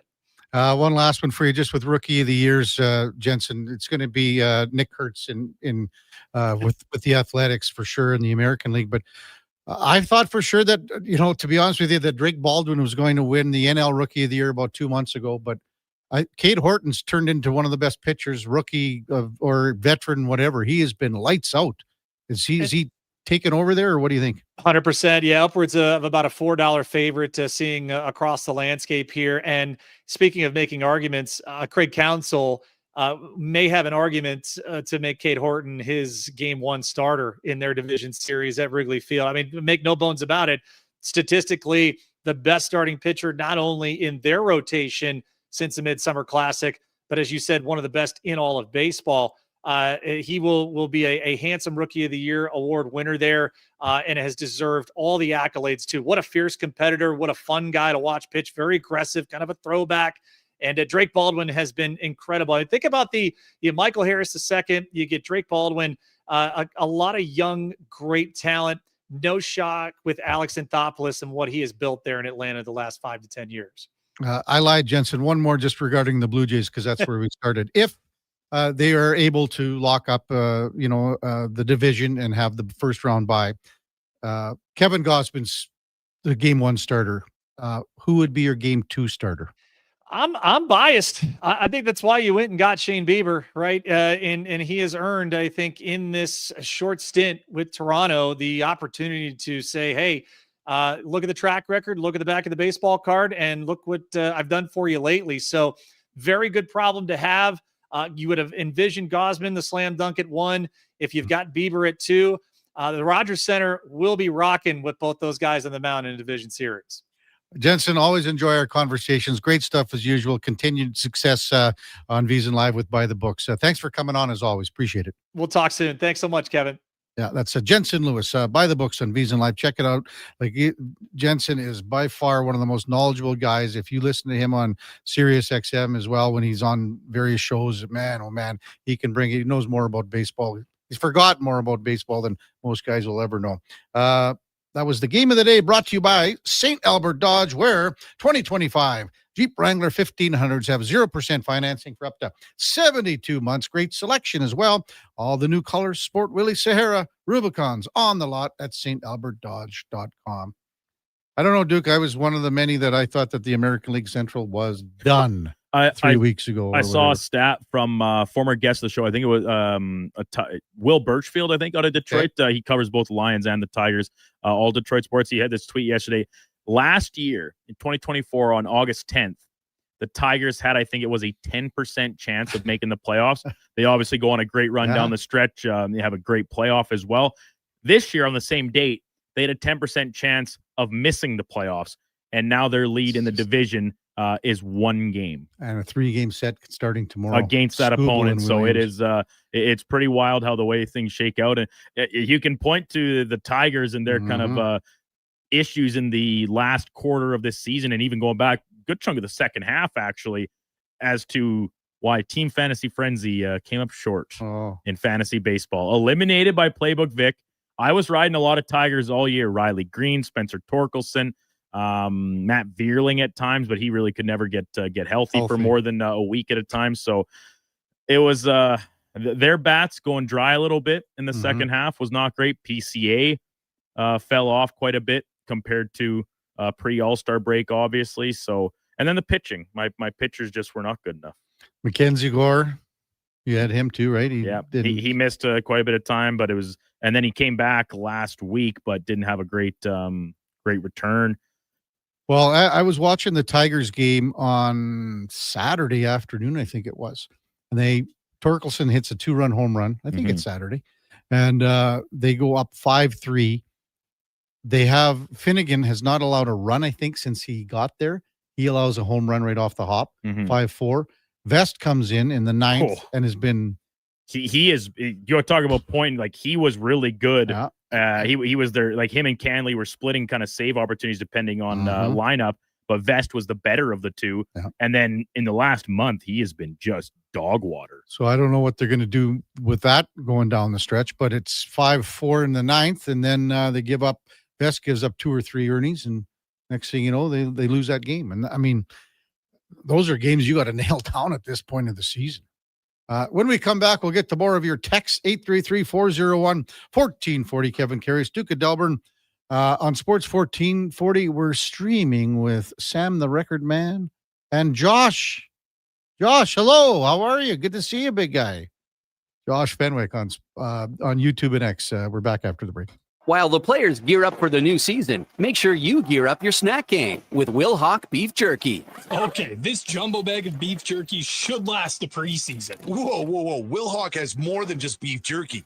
There's smoked sausage and pepperoni products, too. Well, how about we have jerky for Eastern opponents and pepperoni sticks when we face the Western teams? Now that sounds like a Will Hockey game plan. Will Hawk Beef Jerky, because you don't win games with salad.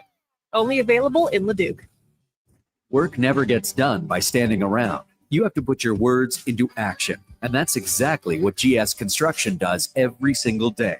Our priorities are safety first, quality second, efficiency third. GS Construction works hard. It's true. But first comes the care, the planning, and the people. Underground infrastructure isn't just about machines and trenches and some traffic inconveniences. It's about doing things right. Find out more on what we do. Visit gsconstruction.ca. Big guests, bigger takes. Jason Greger brings the names you know and the stories you don't. Weekdays, 2 to 6 on Sports 1440. Don't miss a minute of the action on Edmonton's sports leader, Sports 1440. Yeah, can I get a...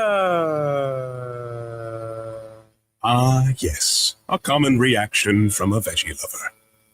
Always scanning, searching, longing. But wait, what is this we see? The new McVeggie, now at McDonald's. At Fountain Tire, get up to 25% off select tires, up to $125 off a set of 4 select Goodyear tires, and $50 off $150 service until October 18th. Restrictions apply. Book today. Fountain Tire. We're on this road together, Canada. Are you relying on credit cards to make ends meet? Are you making just the minimum payment and carrying a balance month after month? It's time to break free from the debt spiral and take control of your finances. I'm Parveen Middleton, licensed insolvency trustee at BDO here in Edmonton. During a free consultation, I can explain all your debt relief options and stop your credit card bills from piling up. Call 1-833-BDO-TALK or visit bdodebt.ca to discover your debt-free future. Imagine a busy classroom. Now imagine it if no one was willing to teach. Here's the reality. It's getting harder to keep teachers in the profession and to attract new people to an increasingly challenging job. Pay for teachers has fallen far behind inflation and cost of living. With fair wages, we can keep the ones we have and hire more. But we need the provincial government to step up. Because a fair deal for teachers is a good deal for kids. A message from the Alberta Teachers Association.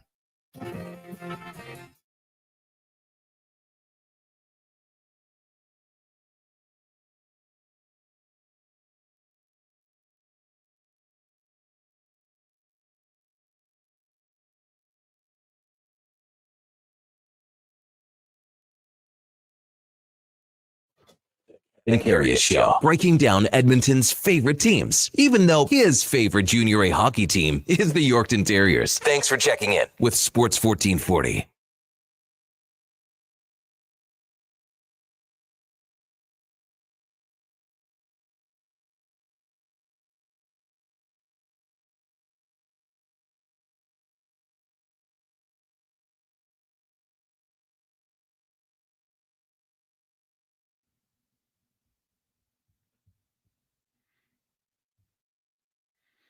All right, welcome back to the big program. Coming up to 9:45 in Edmonton, Kevin Karius, Duke of Delburne with you on Sports 1440. Text line is humming on a Monday, 833-401-1440. The King of Fort Nasty says, good morning, KK Duke. Duke, when the Texans get you down, and just don't know how it can get any worse. Just remember, the King is a Broncos fan.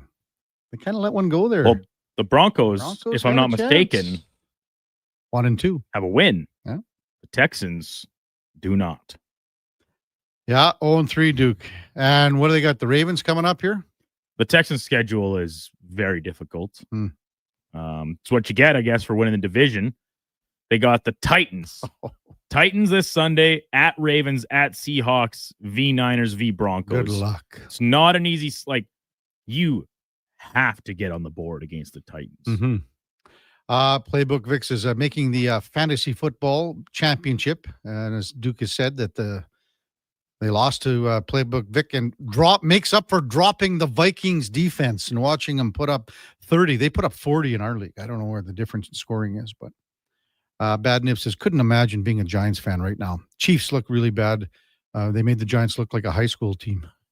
Seattle getting out from under Wilson has to be the best move that team has made in the last 4 or 5 years. Wilson's completely spent, will be a backup by week 4 or 5. You look back at that trade and the assets given up by Denver. Unreal. Now, the players themselves didn't really amount to much, right? Mm-hmm. We're talking Noah Fant, who's now with Cincinnati and actually having a little decent resurgence there as kind of duo tight ends with Gesicki. Yeah. Drew Lock back with the Seahawks now, second stint as a backup quarterback. He got in the game yesterday because they were blowing him out so bad. But then the draft capital, right? Like, and the Seahawks are a team that does really well through the draft.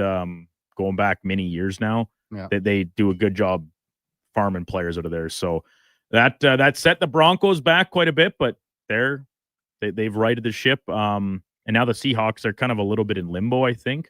Yeah. But I think they're a team that is frisky enough to compete for a wild card spot. Remember on Friday, Duke, I went off the rails a little bit and had a rant on the Canadian Soccer Association. I do recall, yeah. I had a lot of people come up to me on the weekend, said they were talking, they heard that. Really? They were talked about it. They wanted the link to it, et cetera, et cetera. Anyway, now I got a Friday night at 7:00. I was on a text thread here. No, sorry, an email thread. This was sent to me, I believe, from a guy named Matthew Chamberlain, who's chief of soccer operations for Soccer Canada. And it's an email that Kevin Blue, who is the CEO and general secretary of Soccer Canada, sent out to Edmonton BTB Soccer Club stakeholders. And the letter goes as such. I'm writing a closing letter in response to follow-up questions we've received regarding the matter of Edmonton's BTB girls under 17 team. Please circulate this to others. As the National Federation, Canada Soccer has a duty of oversight to ensure its rules are followed. And then, i.e., Alberta Soccer Association is under this umbrella. And here's the line that gets me. Canada Soccer did not cause this unfortunate situation. It occurred because of mistakes that were made by Alberta Soccer and, to a lesser but material degree, the Edmonton BTB Soccer Club leadership. Canada Soccer has then had to manage the impact of these mistakes and determine the best way to uphold the integrity of its national championship regulations. Accusations that Canada Soccer is not being transparent in this issue are misguided, and we do not accept them. BTB stakeholders sent an extraordinary number of communications to Canada Soccer board staff and other stakeholders that clearly and emphatically articulated its account of events on the issue. Goes on and on. Also, Rick Walters, I asked him about this, and he said his text to me this morning, he's incorrect in a lot of what he's saying, but it seems pointless continuing to try to have a conversation via email. It shocks me that adults won't talk to each other. I think for the most part, all these parents, officials from this BTB soccer team would just like Canada Soccer or Soccer Canada to give them a call. Let's talk about this. Why can't we have a conversation about it? But from what I'm seeing, that this case is closed, and I would imagine that this team is not going to nationals. And I think, to be honest, they fought the fight and they're tired of it. They're tired of dealing with Soccer Canada. I don't know what to say anymore.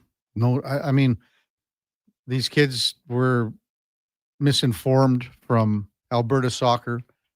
You had the opportunity here to still make a wrong a right, and that didn't happen. We talked about the situation with the team in Hamilton. This official said that it's not comparable. Again, I reached out to Soccer Canada several times, reached out to Alberta Soccer several times with calls and texts. I had one text returned to me by a gentleman, and he said, I'll get back to you within the hour with more information and someone else to talk to that would have been maybe a higher up. Never happened. He never returned that call, that text. This is unfortunate. Dylan texts in, can you catch me up? I missed what happened.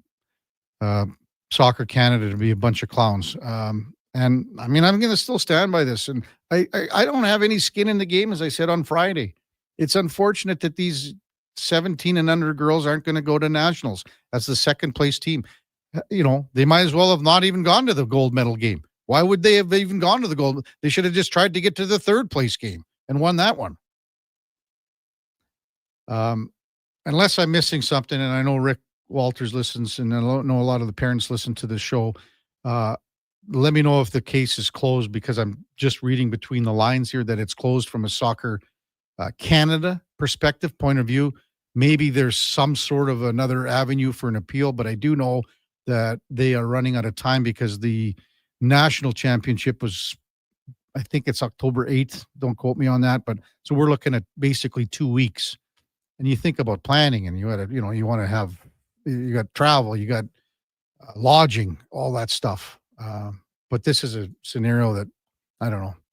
It wasn't handled well from the beginning, still handled poorly at the end. And again, I don't like soccer Canada passing the buck to Alberta soccer. Just stand up and say, you know what, like that line in that email, to me, that sucks. Saying accusations are not being transparent. This occurred because of mistakes that were made by Alberta soccer. Well, fix it. Like, don't just, if there's a problem, solve it. And that's not just with this. Don't just say, well, this is what happened, and that's the way it's going. There was an opportunity. This has been going on for like weeks. There's an opportunity to solve the problem instead of just saying there was a problem. 833-401-1440. King says also Derrick Henry in the Lions defense tonight to get me 17 points for his first fantasy win. Can they do it? 17 points. You would think that, well, it's kind of counterintuitive because the Lions defense won't be able to put up very many points if Derrick Henry has himself a good night. Yeah. I'll be rooting for you, King, in either fashion, because I am up against Lamar Jackson. I need him to score less than, I think it's like 20, maybe close to 30 points, and I can skate away with a win. On the other side, I need Jahmyr Gibbs to have a big night, and I can maybe claw my way back into my other league. So my rooting interest is in line with your King of Four Nasty, so I'll be all over it. Mm-hmm. Text 833-401-1440. PL says, KK, to be fair, they made a mistake about this soccer. Besides saying we messed up, what do you want them to do? They can't change the tournament format or number of teams. But what happened was they told the third place team before the game that you are not going. They said the winner of the gold medal game is going to nationals, and the second place team is going to nationals. They said this before the games. Again, if you are playing in the gold medal game and you've been told that you're going to nationals, well, you play that game differently. If you didn't think that you were going to nationals as the second place team, you've been told that.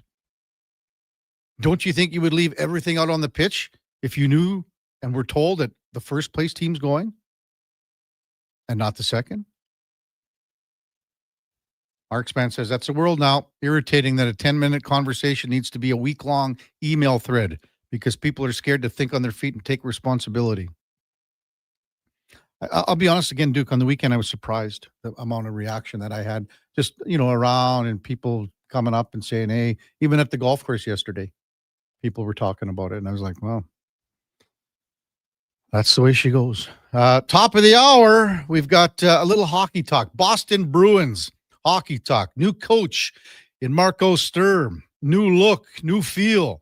They still got Pasta. David Pasternak, one of the top goal scorers in the NHL. What's he going to be like? Will Elias Lindholm be able to rebound and be the guy that they want moving forward? And they got some young guys as well coming up the pipeline. We'll see where Charlie McAvoy is after being injured and missing the better part of last season at the tail end. And what about the goaltending in Boston? Again, last year, when you think about it, how that started for Jeremy Swayman, now he's starting to hum along here with that big contract with $8.25 million all the way locked in till 2032. That's coming up at the top of the hour. We'll talk with Sean Hutchin from the fourth period and the Boston Bruins. Before that, time now for a Sports 1440 update brought to you by Sherbrooke Liquor, the best place for wine, cocktails, and beers from all over the world. Also a variety of excellent non-alcoholic options. See more at SherbrookeLiquor.com. Here is the Duke. This is the Sports 1440 update.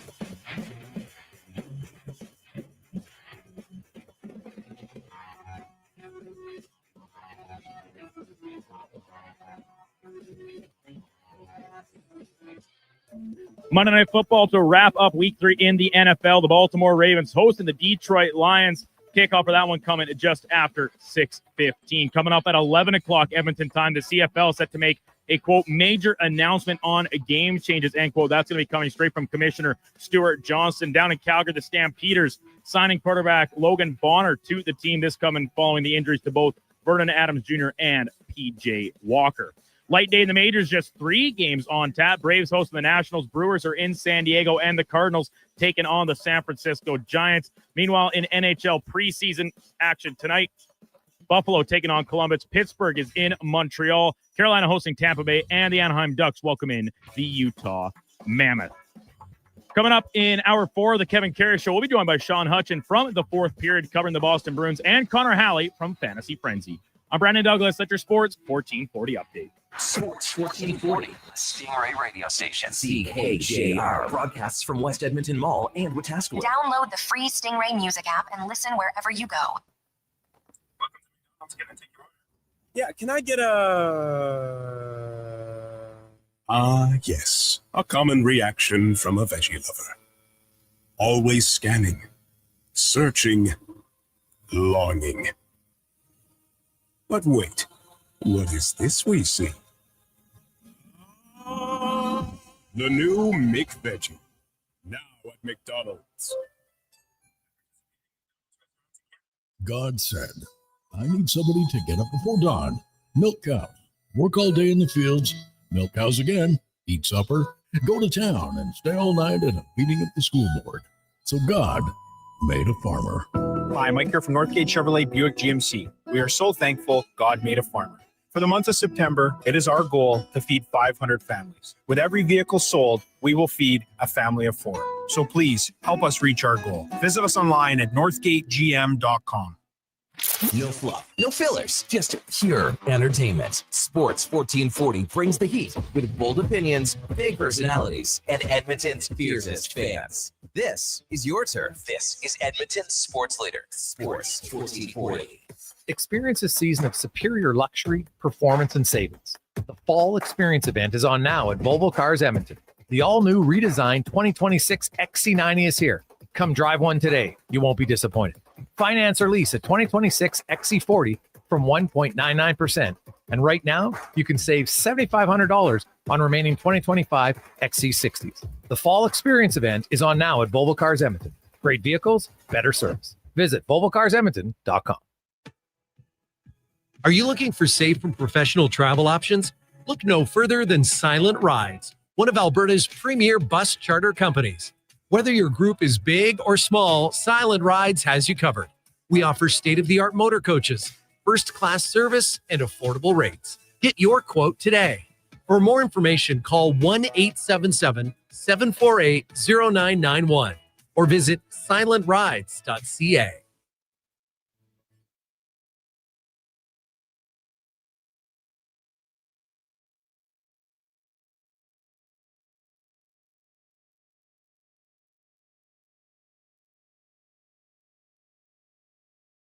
just in time for the morning skate. This is the Kevin Karius Show on Sports 1440.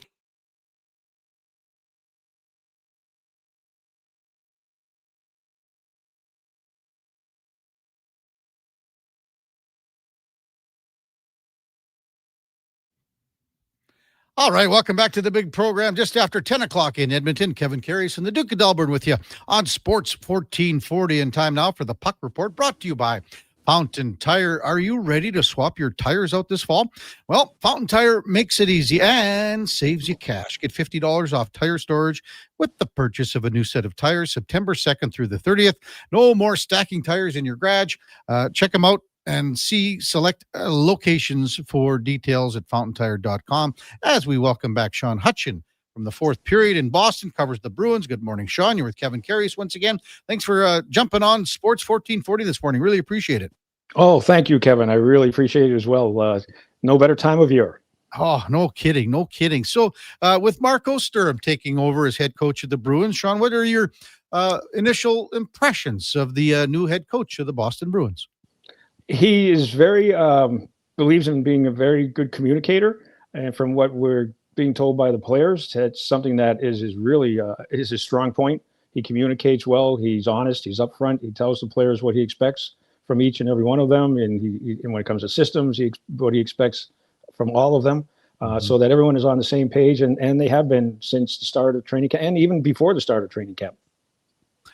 Do you think that was lacking in the past a little bit, Sean? No, I don't think so. But I think that where the coach he replaced, and Joe Sacco, Joe had been with the Bruins for over 10 years. And, sometimes it's that old saying, sometimes you need a new voice in the room. Mm-hmm. And I think that is what the team needed, and it has. And we'll see what happens.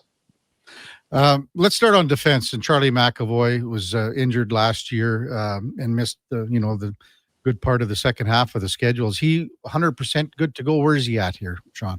He says he's 100%. He says he's feeling better than he has in a long time. He used the summer to rehab the shoulder. He used the summer to get into probably the best shape of his life. Also, he's a new dad, so he was able to experience the new little boy in the family. So he's very happy right now. He's become one of the leaders on the team. He's going to be one of the leaders now in the room. He played yesterday in the team's first preseason game, and he looked like he hadn't missed a step. Would he be partnered up, Sean, more with Mason Laurie going forward, or what are we looking at there? It doesn't seem to be that he'll be with Mason Laurie. It looks like he'll be with Hampus Lindholm. Okay. They're used to playing together. They have played together in the past quite a bit, actually, in the past few years since Lindholm came over from Anaheim. So I think they're very comfortable together. Charlie, of course, he's the guy now. He takes over that role where he's the mentor of the defense, even though they do have other veterans. But he's the guy who's been in Boston the longest on defense now. So I think it'll be Hampus Lindholm, but I think you'll see Laurie with him at times as well.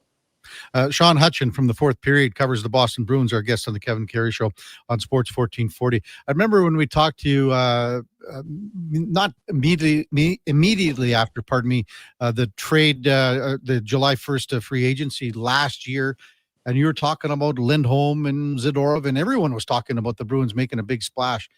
Could you put your finger on why maybe it just didn't take last year with those two guys, in the sense, especially Lindholm, Sean, and maybe there's a better feeling this year? What are you thinking there?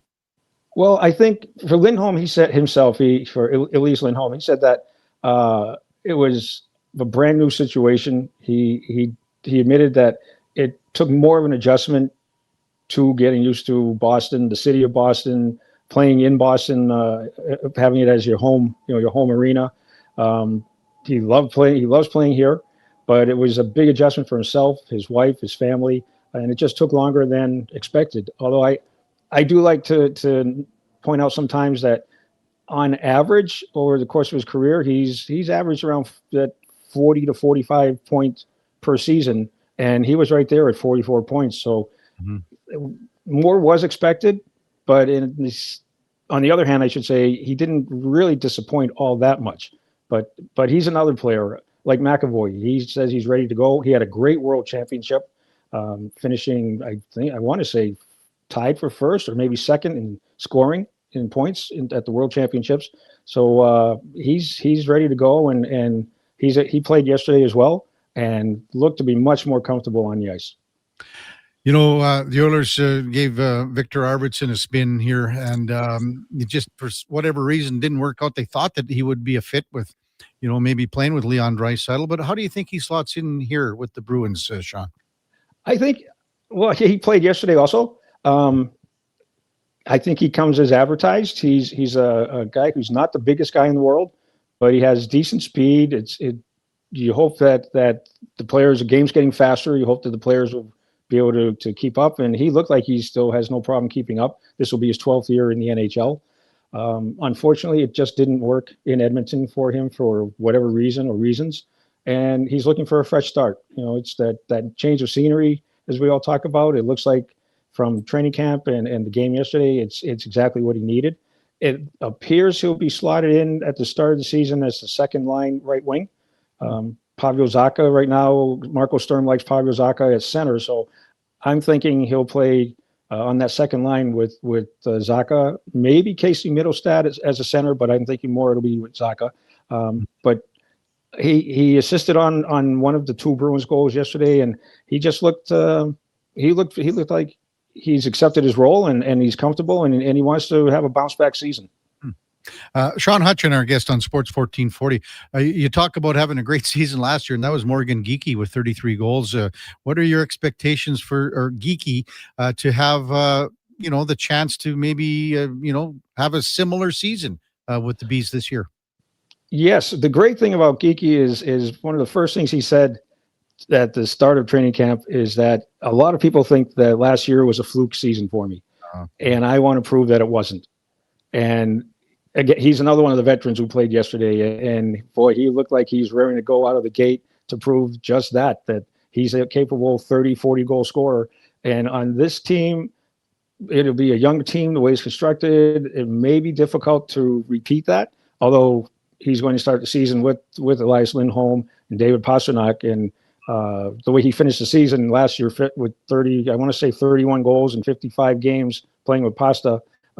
Anything's possible, and I would expect Geekie to have another 30 to 40 goal season.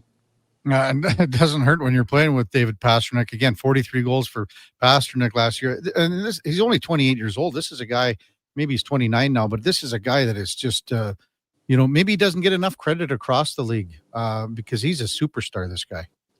He is now. And he's one of these players that when you talk with young players who say, well, I don't know, I'm just going to go out there and do the best I can and see what happens. But I like to point to Morgan Geekie and say, you know what, that's a guy you might want to emulate because he came in and he played well in the course of his career.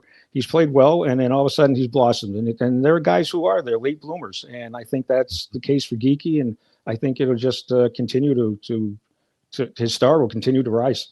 Yeah. Sean Hutchin with us on Sports 1440. Jeremy Swayman, Sean, looking at a bounce back season. Where's his headspace at? Where's he looking? What's he looking like here as we just in the initial stages of camp and looking for a rebound type of year? Rebound is ironically the right word for the goaltender. He is looking to have a rebound season. He's never really had a season that went as off the tracks as last season did for him. He's a much better goaltender than he showed last season. I think the contract negotiations and missing training camp, some players, it doesn't really affect them when they miss training camp. I believe it did in Jeremy Swayman's case.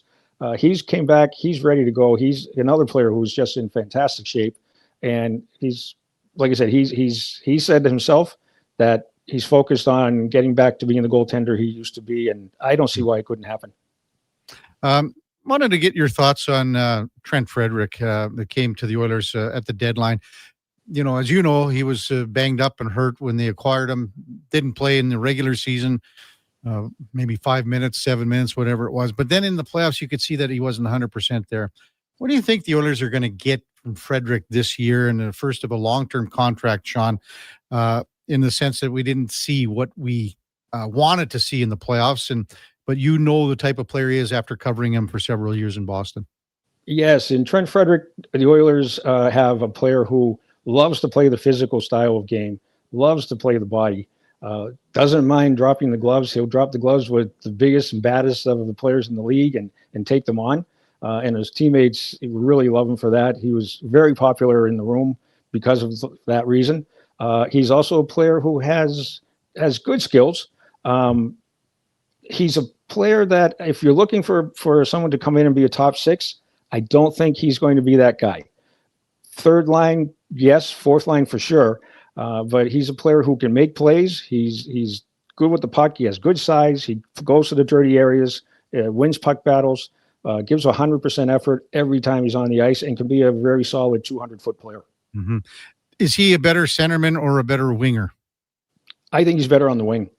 From the years that I saw him here with Boston, he's good at he can win faceoffs, but he just appears to be more comfortable on the wing because he can play that power forward style. What do you think of that long-term contract that he signed, Sean? I was surprised. I was very surprised that that's a long time to commit to him. It's a lot of money. But if he's a player that can really step it up, I from everything I've heard and read, he's really happy to be an Oiler. So if because that again, another one of these players, it's a brand new start to start over his career and ignite it. I think he'll do really well with the Oilers and be a player that they're very happy with. Yeah, I think Oiler fans are curious too, Sean, because we just didn't see what type of player he is because of the injury last year. But looking forward to see what he does this year. With the Bruins signing guys like Tanner Jeannot and some others that are maybe born the big bruiser type, are we seeing that style of hockey maybe getting back to Boston here? Well, I think that is something that Don Sweeney has been trying to bring back over the last 2-3 years. Mm-hmm. The Atlantic Division is a very physical division with the Florida Panthers and Tampa Bay Lightning and Montreal and Ottawa.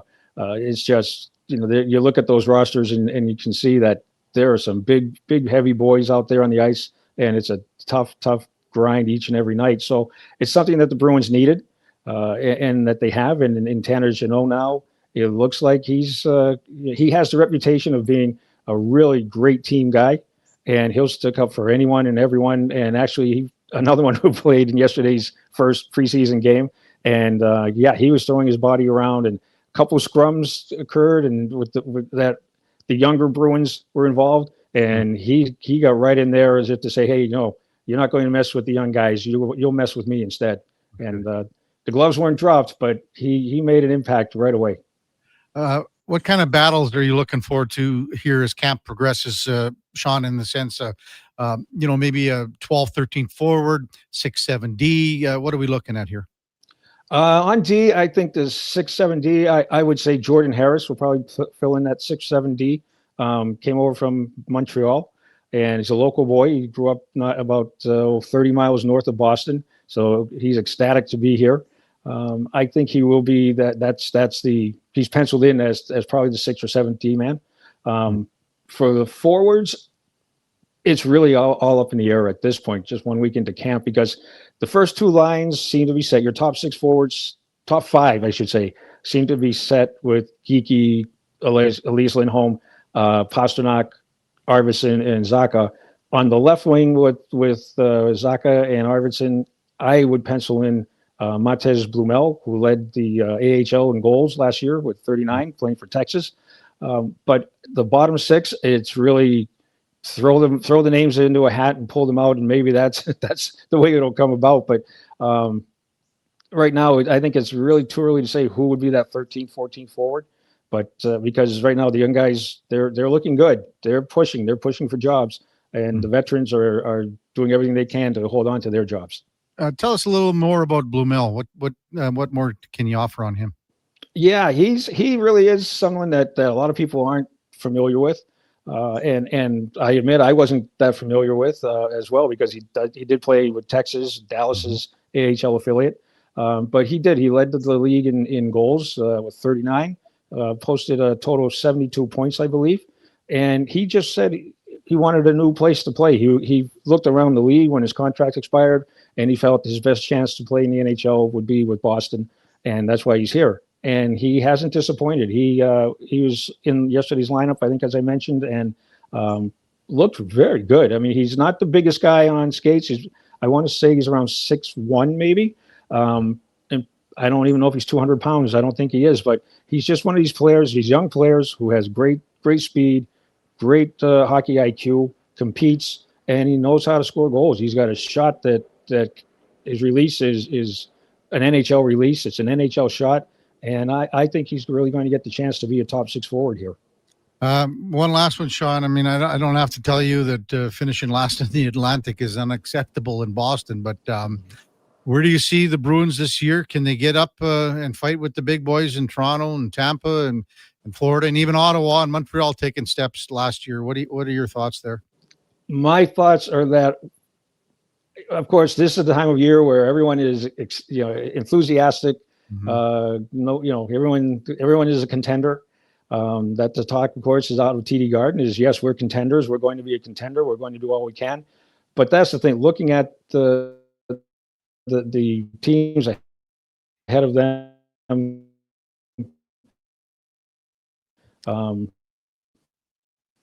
like you mentioned, Florida, Toronto,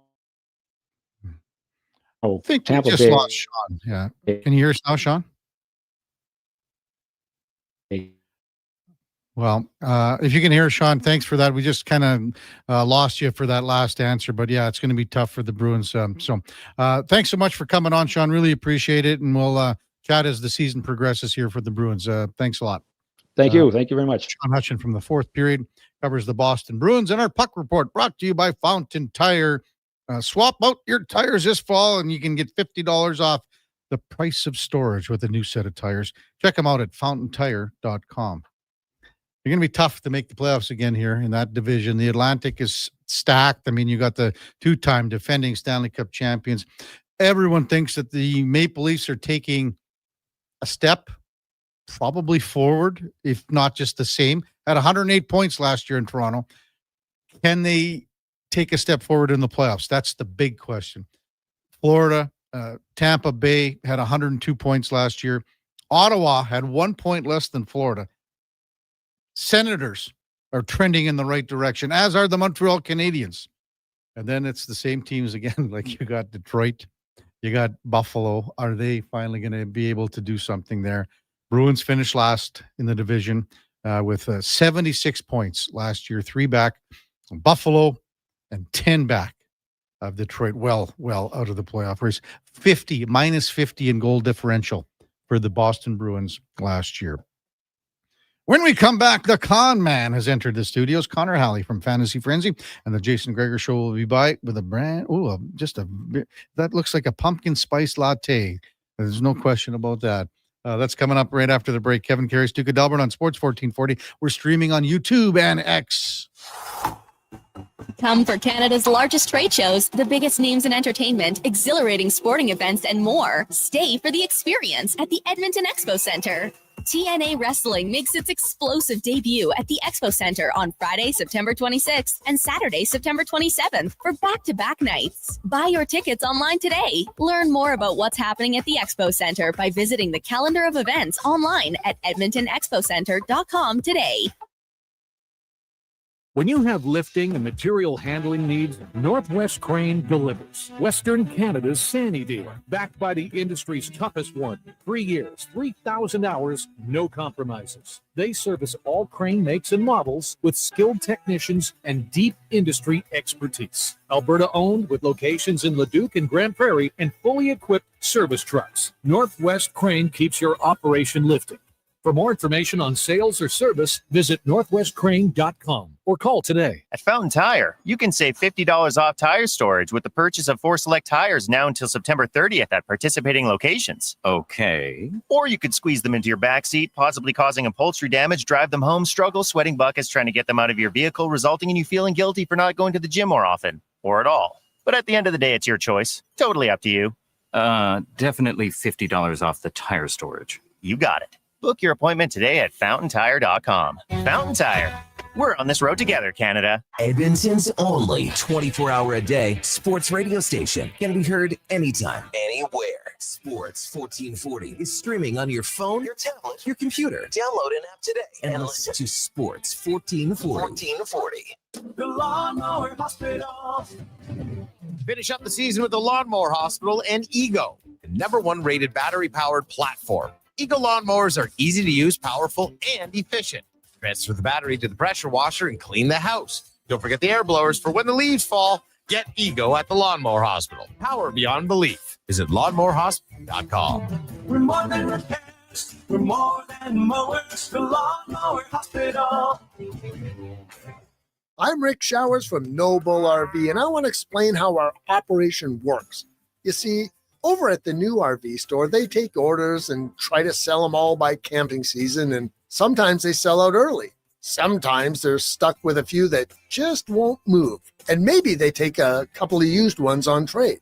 At No Bull, it's a whole different ballgame. You have inventory arriving all the time, right, Rick? That's right, Bob. The RVs at No Bull are here on consignment. Folks choose to sell their RVs with us because the customers are already here. And you specialize in used RVs. Better believe it, Bob. The new RV stores are not that interested in used models. And nobody in Alberta has more quality used RVs than we do. Not by a long shot. So if you want to sell yours fast, come to where the buyers are. And that's here. And that's No Bull. NobleRV.ca.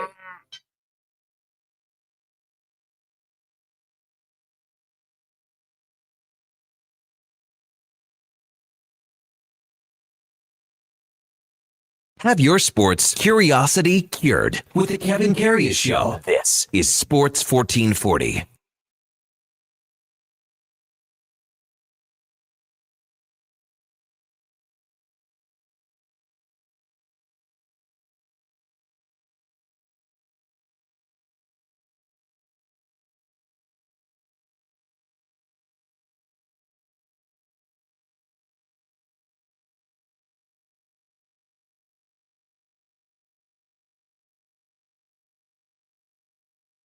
All right, welcome back to the big program, 1022 in Edmonton. Kevin Karius, Duke of Delburne with you on Monday morning. Busy. I see the spread up on FanDuel, 5.5. Baltimore and Detroit. Duke is trying to sucker me into 4.5. I don't understand that. I was just on the ESPN website. I will check while you're on with Connor. I will source other books and see what the majority is. Mm-hmm. I think Duke's trying to pull a fast one on me as we welcome in the con man, Connor Halley. Hello. Good morning, con man. A busy weekend, eh? Like you could watch, you could watch sports for, there's not enough hours in the day. Yeah, it was unbelievable.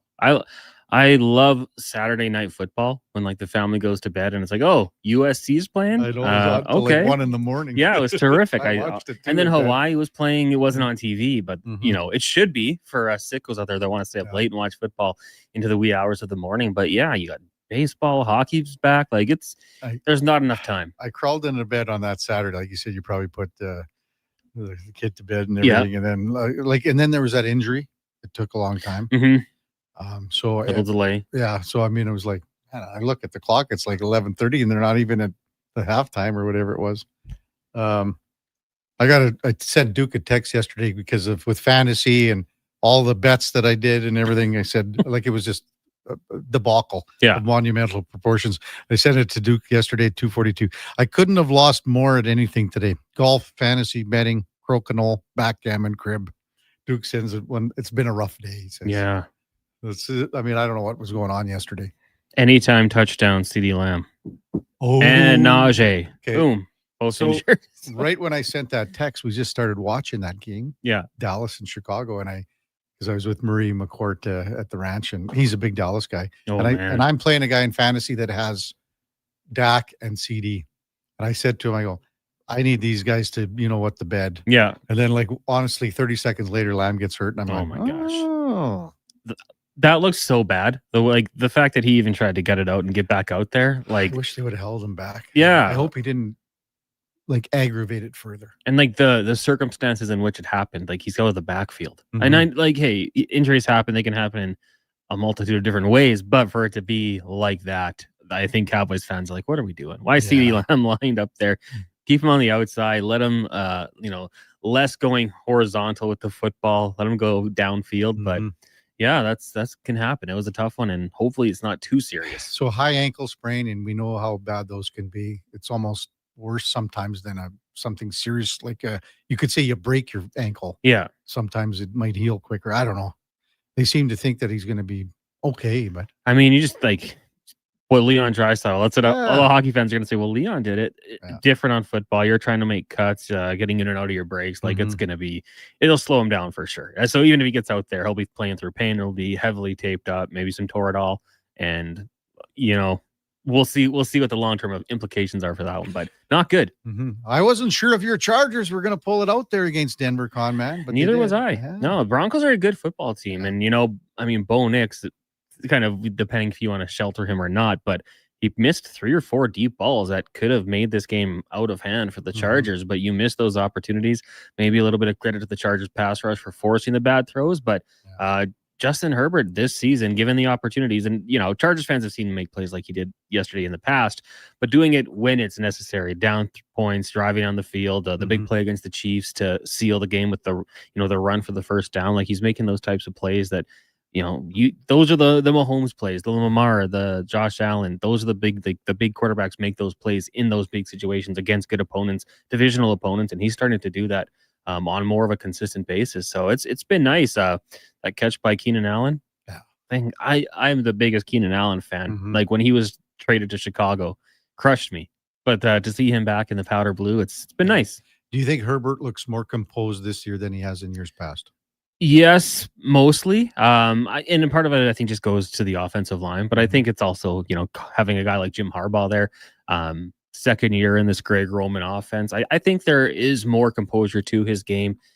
In the past, you might see him try to make that play and, not set the feet, whatever it might be, just make a bad throw. But this year, when the game's on the line, he's had to make these types of big plays. And hey, the offensive line right now might be comparable to last year. Mekhi Becton went out with a concussion. They're already down Slater. Trey Pipkins got poked in the eye, little Captain Insano move, and no illegal hands to the face on the call, whatever. But the offensive line was in shambles last night, and he still marched the ball down the field twice. So it's been good to see. Well, and they're 3-0 in the division. Yeah, 2-1. I would have been happy with 3 straight games in the division. Yeah. I mean, I saw a stat. They traveled more in the first 2 weeks, obviously Sao Paulo, Brazil, and then to Vegas, than 3 or 4 teams will travel all season. I think like the Bengals are one of those teams, kind of the teams that are in the East. They don't have to travel very far. The Chargers next week get a trip out to New York to the Giants. So that'll be fun. But starting 3-0 in the division with every other team 1-2, it's the head start you need. Yeah, Duke starting the funeral march for the Texans. Have you heard that? No, I hate to see it, but what happened? What's going on? Did you see the video that surfaced? It's from last year with Stroud and Caleb Williams. Oh, yeah, absolutely. Oh, boy. Trying to be big brother to him? It's okay. But you'll turn it around. What did he say? Like, don't take those hits. Don't worry about it. Things will be okay. You'll be okay. That seems to pop up anytime CJ Stroud has any struggles. Like, ever since this play. And then what are the odds? Caleb Williams goes off yesterday. Yeah. 4 TDs. His passer rating was what, like 142? Yeah. Well, I mean, it's fair. I don't know their exact ages, but a year apart. Like that'd be, if Josh starts giving Sam like, hey man, you got to keep your head up. Like you're a year older than me. What are you talking about? You can't just, you're not my dad. Stop giving me advice like this. It's the whole thing. You take that from a Mahomes or Jalen Hurts, a Super Bowl champion, but coming from CJ Stroud, that was a funny one. There were so many weird games yesterday. Like to me, the Atlanta Carolina, to see a 30-0 shutout. Yeah. Like no one, like a lot of people had Atlanta's defense because of how they played the week before. Yeah. All that pressure, the sacks. And I can't say we were talking about on my little group chat, what do we like in this game? And that was a game I did no idea. I said, I don't know enough about this Atlanta Falcons team right now. They just perpetually let me down, fantasy and in real life, like with, their star players that can underperform. I didn't expect Carolina to go off in that fashion though. Like that was really encouraging to see. And just on the topic of defenses. Yeah. Congrats to Minnesota Vikings owners. Holy cow. 40 in our league. I don't know what they put. 30 plus in one of ours. That's probably the only reason that my matchup in one of our leagues is even close. Minnesota Vikings, like just watching it happen, like please tackle him. Don't let him take it right back. He's like not another touchdown, not another fumble. It was just ridiculous what was going on there. Yeah. Fantasy perspective from a couple guys that like now you're going, if you look in the Cleveland backfield. Grinshawn. Yeah. I mean, Gotta go with him. Doesn't he look good? Yeah. So I don't know where exactly, what his ceiling is here, but because it's such a small sample size. Yeah. Right? I mean, basically no camp, no anything. Yeah. And I mean, probably meeting guys on that team, obviously, with like the little bit of the holdout, the legal issues that he had. But there's no denying that he's a special player on the football field. So I think, probably expectations only going to get better. Yeah. And that's huge for them. They need a run game. And speaking of running backs, number one running back right now is Jonathan Taylor. I mean, he had 3 touchdowns yesterday, 32.8 points in our league. Yeah. At 102 rushing yards. And the way, I mean, Indy's the story of the so far being 3-0. I got him in the 3rd round. You got him Taylor. what? Snake draft, early 3rd round, grabbed him. Yeah. He's a good player. And Sure like obviously in the past, I mean, when you don't have a quarterback who can throw the football and teams are just stacking the box, it is tough to get that running game going. And now, like you say, team of the start, Daniel Jones, with what he's been able to do. Yeah. I heard people saying already, like, well, the 2024 Saints looked pretty good after 2 weeks. I wouldn't compare the two teams. I mean, they were hitting big shots downfield. Like they were getting like, I think Raheem Shaheed was absolutely crushing it that first week. It was kind of like, I don't know if this is sustainable. Like, I don't think they can keep this going. I think Jonathan Taylor can keep running the football like a madman. I think Daniel Jones can make the right decisions, take off every once in a while, and I think that defense can play pretty strong.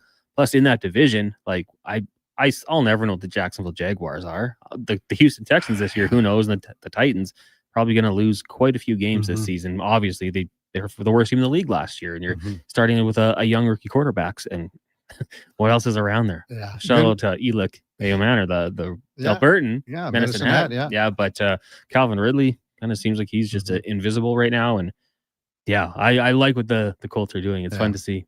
Since he sucks, we know that. You talked about the Minnesota defense, but Jordan Mason's a guy with Aaron Jones out. Yeah. Mason had 116, 2 rushing TDs. I mean, if you had him as a handcuff to Jones, and even a lot of people thought he was going to take over that backfield because I think he runs better than Jones right now. Even week 1, like Jones wasn't really utilized, and I don't know if there was any injury concerns there. He had the touchdown, but I think it was a receiving touchdown out of the backfield. Yeah, I think Jordan Mason from the Niners, right? I think like they had a really good run of just finding running backs, and I thought it was just the system there. Throw somebody in and he's going to make plays, but Mason goes to Minnesota, and yeah, if you grabbed him, and it's such kind of a good strategy in the NFL, like load up on running backs late in the draft because there's always going to be injuries. There's always going to be guys that miss time. So like if you got a Mason, a Charbonnet, I know he was out last game and Walker kind of went off, but those types of guys, like when those injuries pop off and you can slide one into the lineup, what a play. And for the Minnesota Vikings, it was fun to see. I was curious how that game was going to go, obviously with the 2 backups, but great for the Vikings fans, not so much for Josh Fenwick and the Bengals fans. In our fantasy league, and Gregor's in it, so we have a guy in there, Potsy Williams, who's an absolute wild card. He doesn't care. He trades everything every year, no matter what. He's the guy that I got the 2nd rounder off already for Wild Bill Merritt. Okay. So anyway, he proposes a trade to me on Saturday. So here's what he proposed. Penix, Ferguson, Golden, and Butte, and is 1st and 3rd. So Penix, Ferguson, Golden, the rookie, Butte, the rookie too, I guess. For Mayfield, Amon-Ra, St. Brown, McBride, and Pitts, plus his 1st and 3rd. Like it's not an outlandish, and I have enough depth, but I just couldn't pull the trigger. No, you got to keep McBride on the team, I would think. Well, yeah, that alone. I still got depth. And I don't know if I have enough horses to win. Yeah. But I should have enough to get to the playoffs. I guess you could reload here. I'd have his 1st, 2nd, and 3rd. And then I would make some other deals too. So, but it's too early. The Matthew Golden, when you bring him up, how did he not score a touchdown? Did you see his play to the sideline that he just took it out of bounds? What did he just? You're up 10-0 at the time, but if that's if that's the film session the next day and I'm the coach, holy cow, he's getting an earful. Like, you gotta extend these plays at least a little bit further. There was no effort on that play to at least try to turn it upfield. He just went right out of bounds. It's 25 minutes to the CFL announcement. AZ just texted in. What do we think the CFL is announcing? No one seems like they're. I've been in 35 years in this business, and there's especially in the last 10 years. Yeah, something gets leaked, like Naylor or someone or Justin Dunk here in this case. Yeah, someone. Got nothing. Nothing. I don't even know. Like part of me thinks, well, what if it's just the Grey Cup announcement? What if it's just something minor? But the insiders are saying this could shake up the game. It's on field. I don't know what it would be, and I've never been somebody who's pounded the drum like they have to make changes. Rouge. I mean, to me, it is what it is. I don't get too mad about it. The one thing I've said in the past though, and people hate it, I would get rid of the ratio. I don't, just in my opinion, I never grew up watching players and thinking, oh, like he's Canadian, I want to follow in his footsteps and play in the league. Like I was watching the Stars. But the problem is though, then, Con man, is that now you end up, it's like 1995. And in 95, the Baltimore Stallions won the Grey Cup because they didn't have one Canadian player on the roster. Playing in the States. It was a loophole, right? But so the best team won. Yeah, but they had all-American players. Yeah, but the best team won. I understand that. But I've tried to find a solution. Like in my mind, okay, what if we for a Canadian player born in Canada, you knocked off only 90% of their contract counted against the cap, or there was there was a little incentive to sign Canadians, but it's not mandatory. Because I just think you need the best players out there for the best game, and some Canadians I think would make the team still. I don't think a bunch would, but I think there's probably some that are taking up roster spots from a really talented player that could be exciting and good for the on-field product, but doesn't see the action because of the rules. I remember Darrell Walker not getting in there because Chris Getzlaff. Well, Darrell Walker, he was outstanding when he got into the action, but who do you want to see out there? We want to grow the game. We want excitement. We want big plays. We need the best players out there. So that's something that I've said for a long time, and I know a lot of people disagree with me. I'd probably be on the other side there. So, I mean, the Rouge is the one thing. End zone, size of the end zone, the goalposts, if they go to the back, maybe the end zone's 15 yards. Yeah. There's even people to the extreme talking about the total health of the league. So do you go to a 4-down model? Is the size of the field change? Is it different?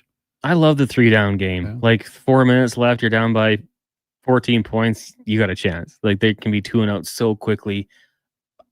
I'm very curious to see what it's going to be. Because if it's me, I'm fine the way the game is, but the game's not growing. It's I think TV numbers are doing okay, but if they think they can do something better here to help it, I'm all on board for it.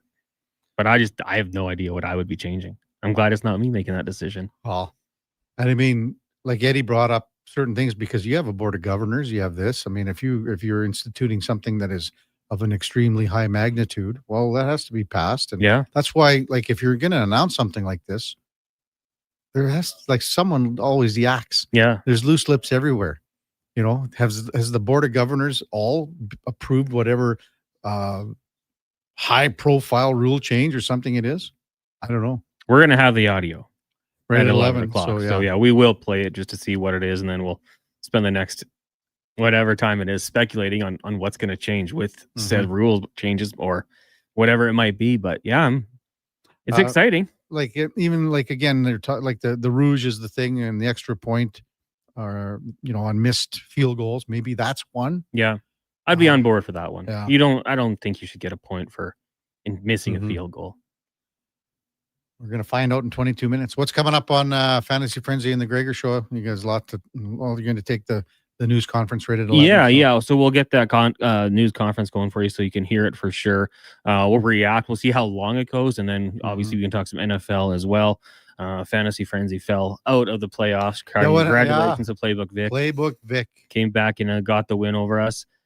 So yeah, we'll do that. And then on the Gregor Show, we've got Dean Nevison, actually. Blue Jackets head coach will be by Joshua Ofori, local boxer, and come share his story a little bit. We've got Cam Tate, Mark Spector, and of course, we'll do some CFL talk as well. So lots to get to. Oilers preseason. Yeah. The split, I mean, well, and again, we talked about it this morning. It was an in or out. This will be the last split squad games that we'll see. Because if you're going to 4 games next year, one of them or 2 of them aren't going to be split squad games. Good riddance. Oh, man. All right, comment. Thanks, big fella. Yeah, thank you. That's Connor Halley from Fantasy Frenzy that you'll hear at the top of the hour, and the Jason Greger Show coming up from 2 till 6. When we come back, we'll get to some of your texts. 833-401-1440. A lot coming in about the CFL. That's coming up after the break as we wrap up the show. Kevin Karius, Duke of Delburne with you on Sports 1440. We're streaming on YouTube and X.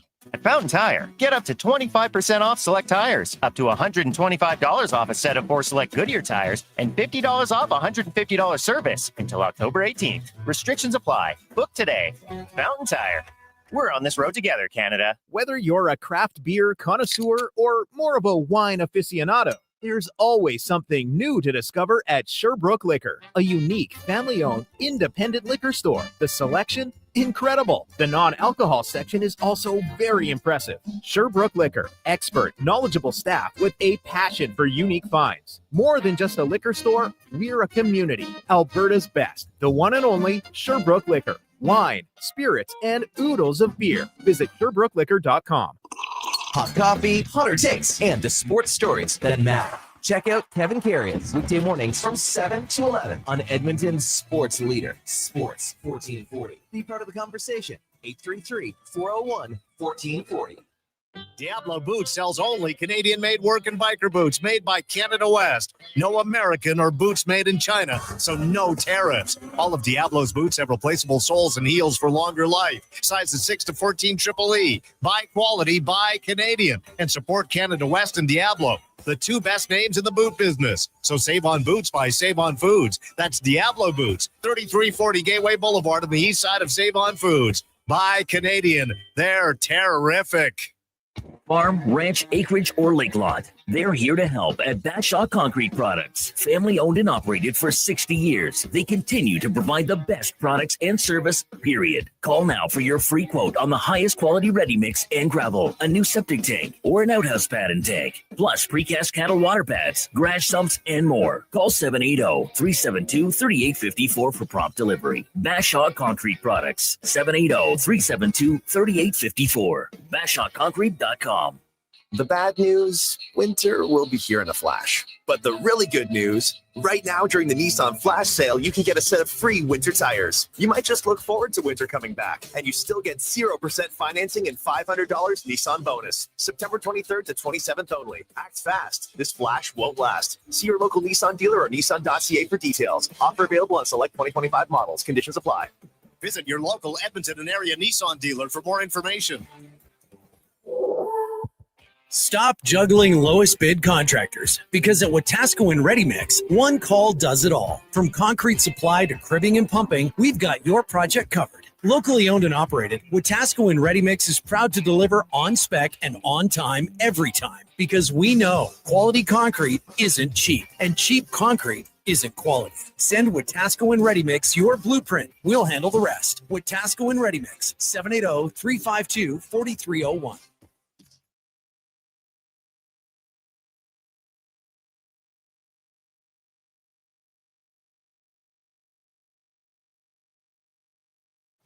Stories, guests, and insights. This is Sports 1440 and the Kevin Karius Show.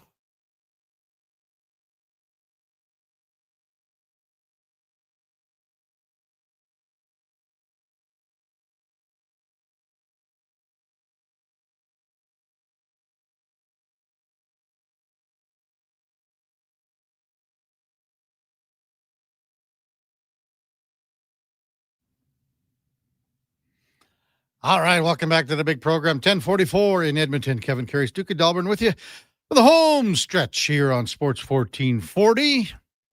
Duke, you got yourself back in our little wager, did you not, with 2 consecutive wins? That's right. I'm right back in it, And so I did a little snooping around a few different places. So I'll be honest, Kev, 4 books I checked are 4.5. One is at 5. And the singular one is at 5.5. Is that FanDuel at 5.5? So listen. So we gotta go. You're the one making the pick. I'll give you 5 points if you want 5 points. No, we'll do 4.5. I got 5.5 on another bet, so that's okay. I checked. Play Alberta is at 5, and then ESPN, CBS, and a couple other books are all 4.5. Man, a tough one, isn't it? Yes, very. I should just maybe ask Sam, the record man, what he would do if he were in my position.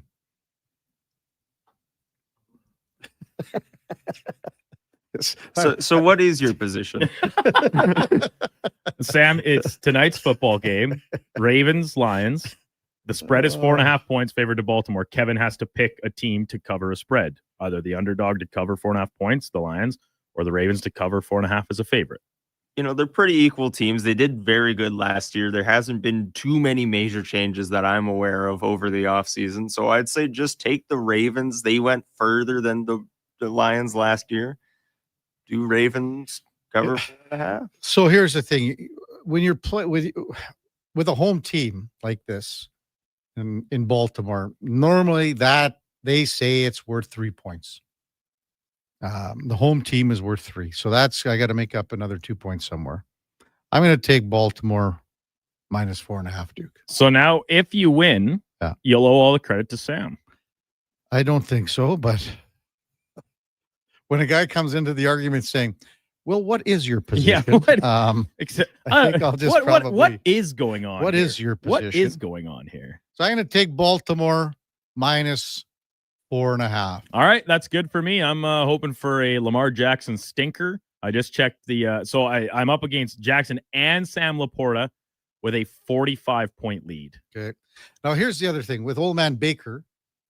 He's crushing me now. Mm-hmm. He won. I think I won. I picked Chicago. That's the only one.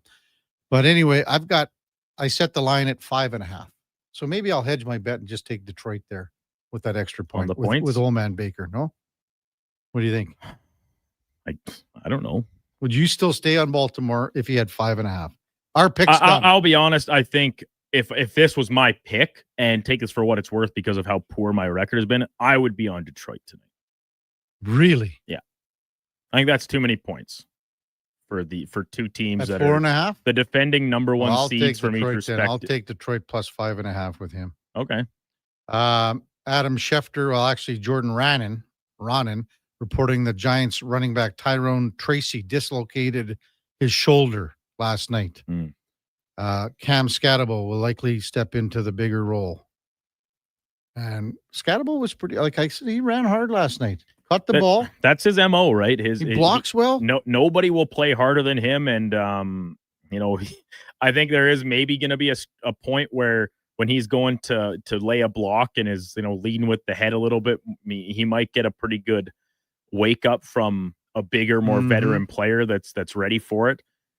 But you have to give him credit. That was his MO at ASU. It's been it's how he's as a late draft pick kind of got himself into the conversation to even get reps coming out of training camp. And now here he is, all of a sudden the number one running back on this Giants team that is desperate to get things on track here to start the season.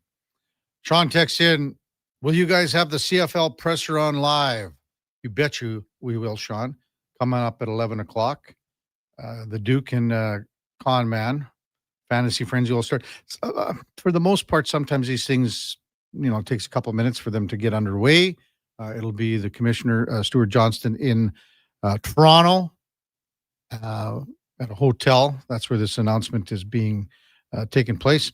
Keep in mind that the Grey Cup is November 16th in Winnipeg. I was asked from a buddy, would you like to, what are your thoughts about going to Winnipeg for the game? And I was there 10 years ago, Duke, when the then Eskimos won the Grey Cup. I had a blast in the Peg, and it was windy and it was cold. I bought a brand new pair of, when you're still dressed up back then, like, you had a suit on and dress shoes and stuff. Like back 10 years ago, if you had those comfy no one had those comfy runners that everyone wears now. Right. So I went out and bought a brand new pair of Uggs, dress. Oh my God. No, dress shoe boot Uggs. Okay. And these things were warm. I was the only guy And everyone else, their feet were freezing. You know why? Because it's like Lieutenant Dan said, got to take care of your feet, dude. Mm-hmm. If you were to go, would you entertain the notion of taking Eddie Steele? Oh, I thought you meant like, is it going to be like any work related? Oh, no, take Eddie, the hometown boy, and show you around, show you all the good spots where he used to hang back in the day. I would take Eddie, but for a show. And then you guys can do the Monday morning show live from Winnipeg. Friday and Monday. There's no way, Duke. Well, to be honest with you, when I covered the Grey Cup in 2015 there, by the time, so Saturday after you do all your work, because there's really nothing to do on Sunday for local, like, your access, if you want to call it that, is pretty cut off. I did morning hits for the Sunday morning show, right. but those were like, those were rough because you go hard Thursday, Friday, and then Saturday's a blowout. And then all you have to do is make sure you just get to the game, show up on time, make sure you're there on time for the game, which is, I believe it was what would it have been? 5 o'clock, I believe. 5 o'clock local time start? Winnipeg time, yeah. Yeah. Because it was 4 o'clock. So this is going to your point being that you would not maybe be in any shapes Monday morning to do a show even remotely. It's an hour ahead. It'd be 8 o'clock. But you'd be fine. You're a vet. What I'm saying is that after you don't really you're done. There's no more partying Sunday night. Oh, really? Oh no. Everyone's Everyone's done, yeah. leaves the game, gets on the plane, and goes home, or what? Well, yeah. But is there that many flights going out of Winnipeg on a Sunday night? No, but they just go back and you're just done. You've had 3, 4, 5 days of hard partying, unless your team wins. Yeah. I'm going. Well, obviously the Elks aren't getting there, so I'm going just as a party, as a neutral observer. Yeah, unbiased media. Would you ever go to Winnipeg in November? Yeah, probably not. What if you? Well, actually, I shouldn't say that because I have never been to a Grey Cup.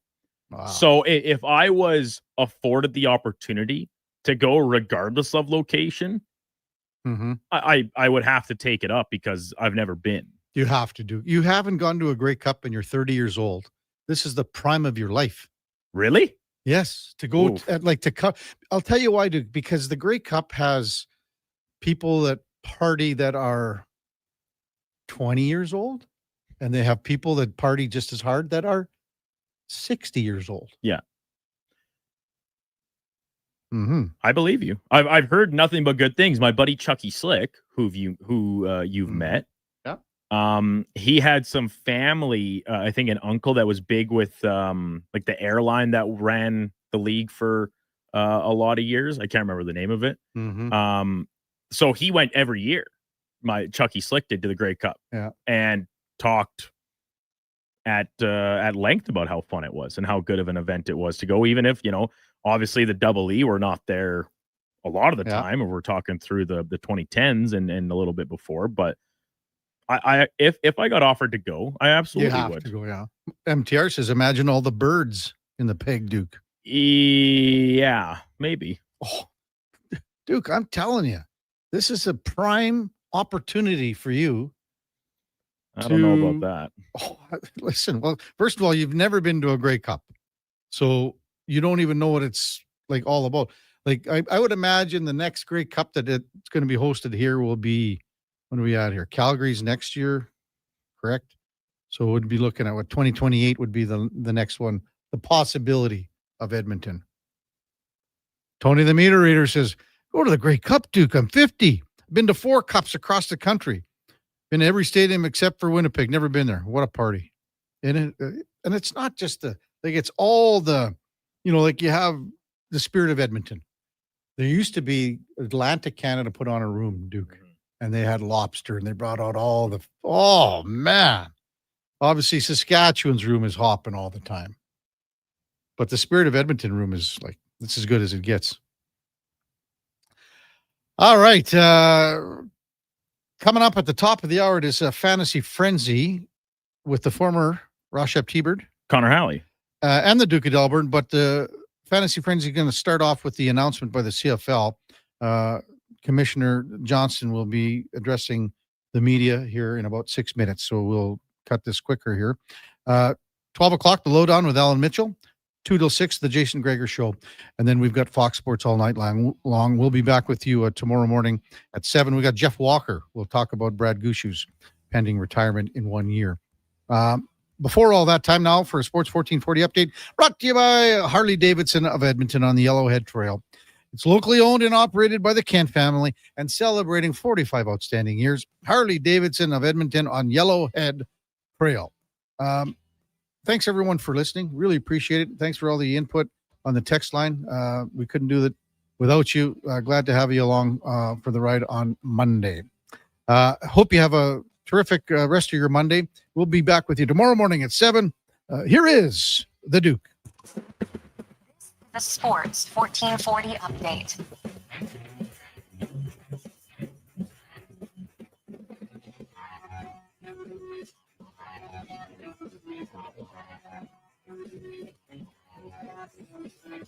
Week 3 of the NFL wrapping up tonight from Baltimore as the 1-1 Ravens welcome in the 1-1 Detroit Lions. Kickoff for this one getting underway at 6:15 Mountain Time. North of the border, CFL holding a press conference here coming up at the top of the hour.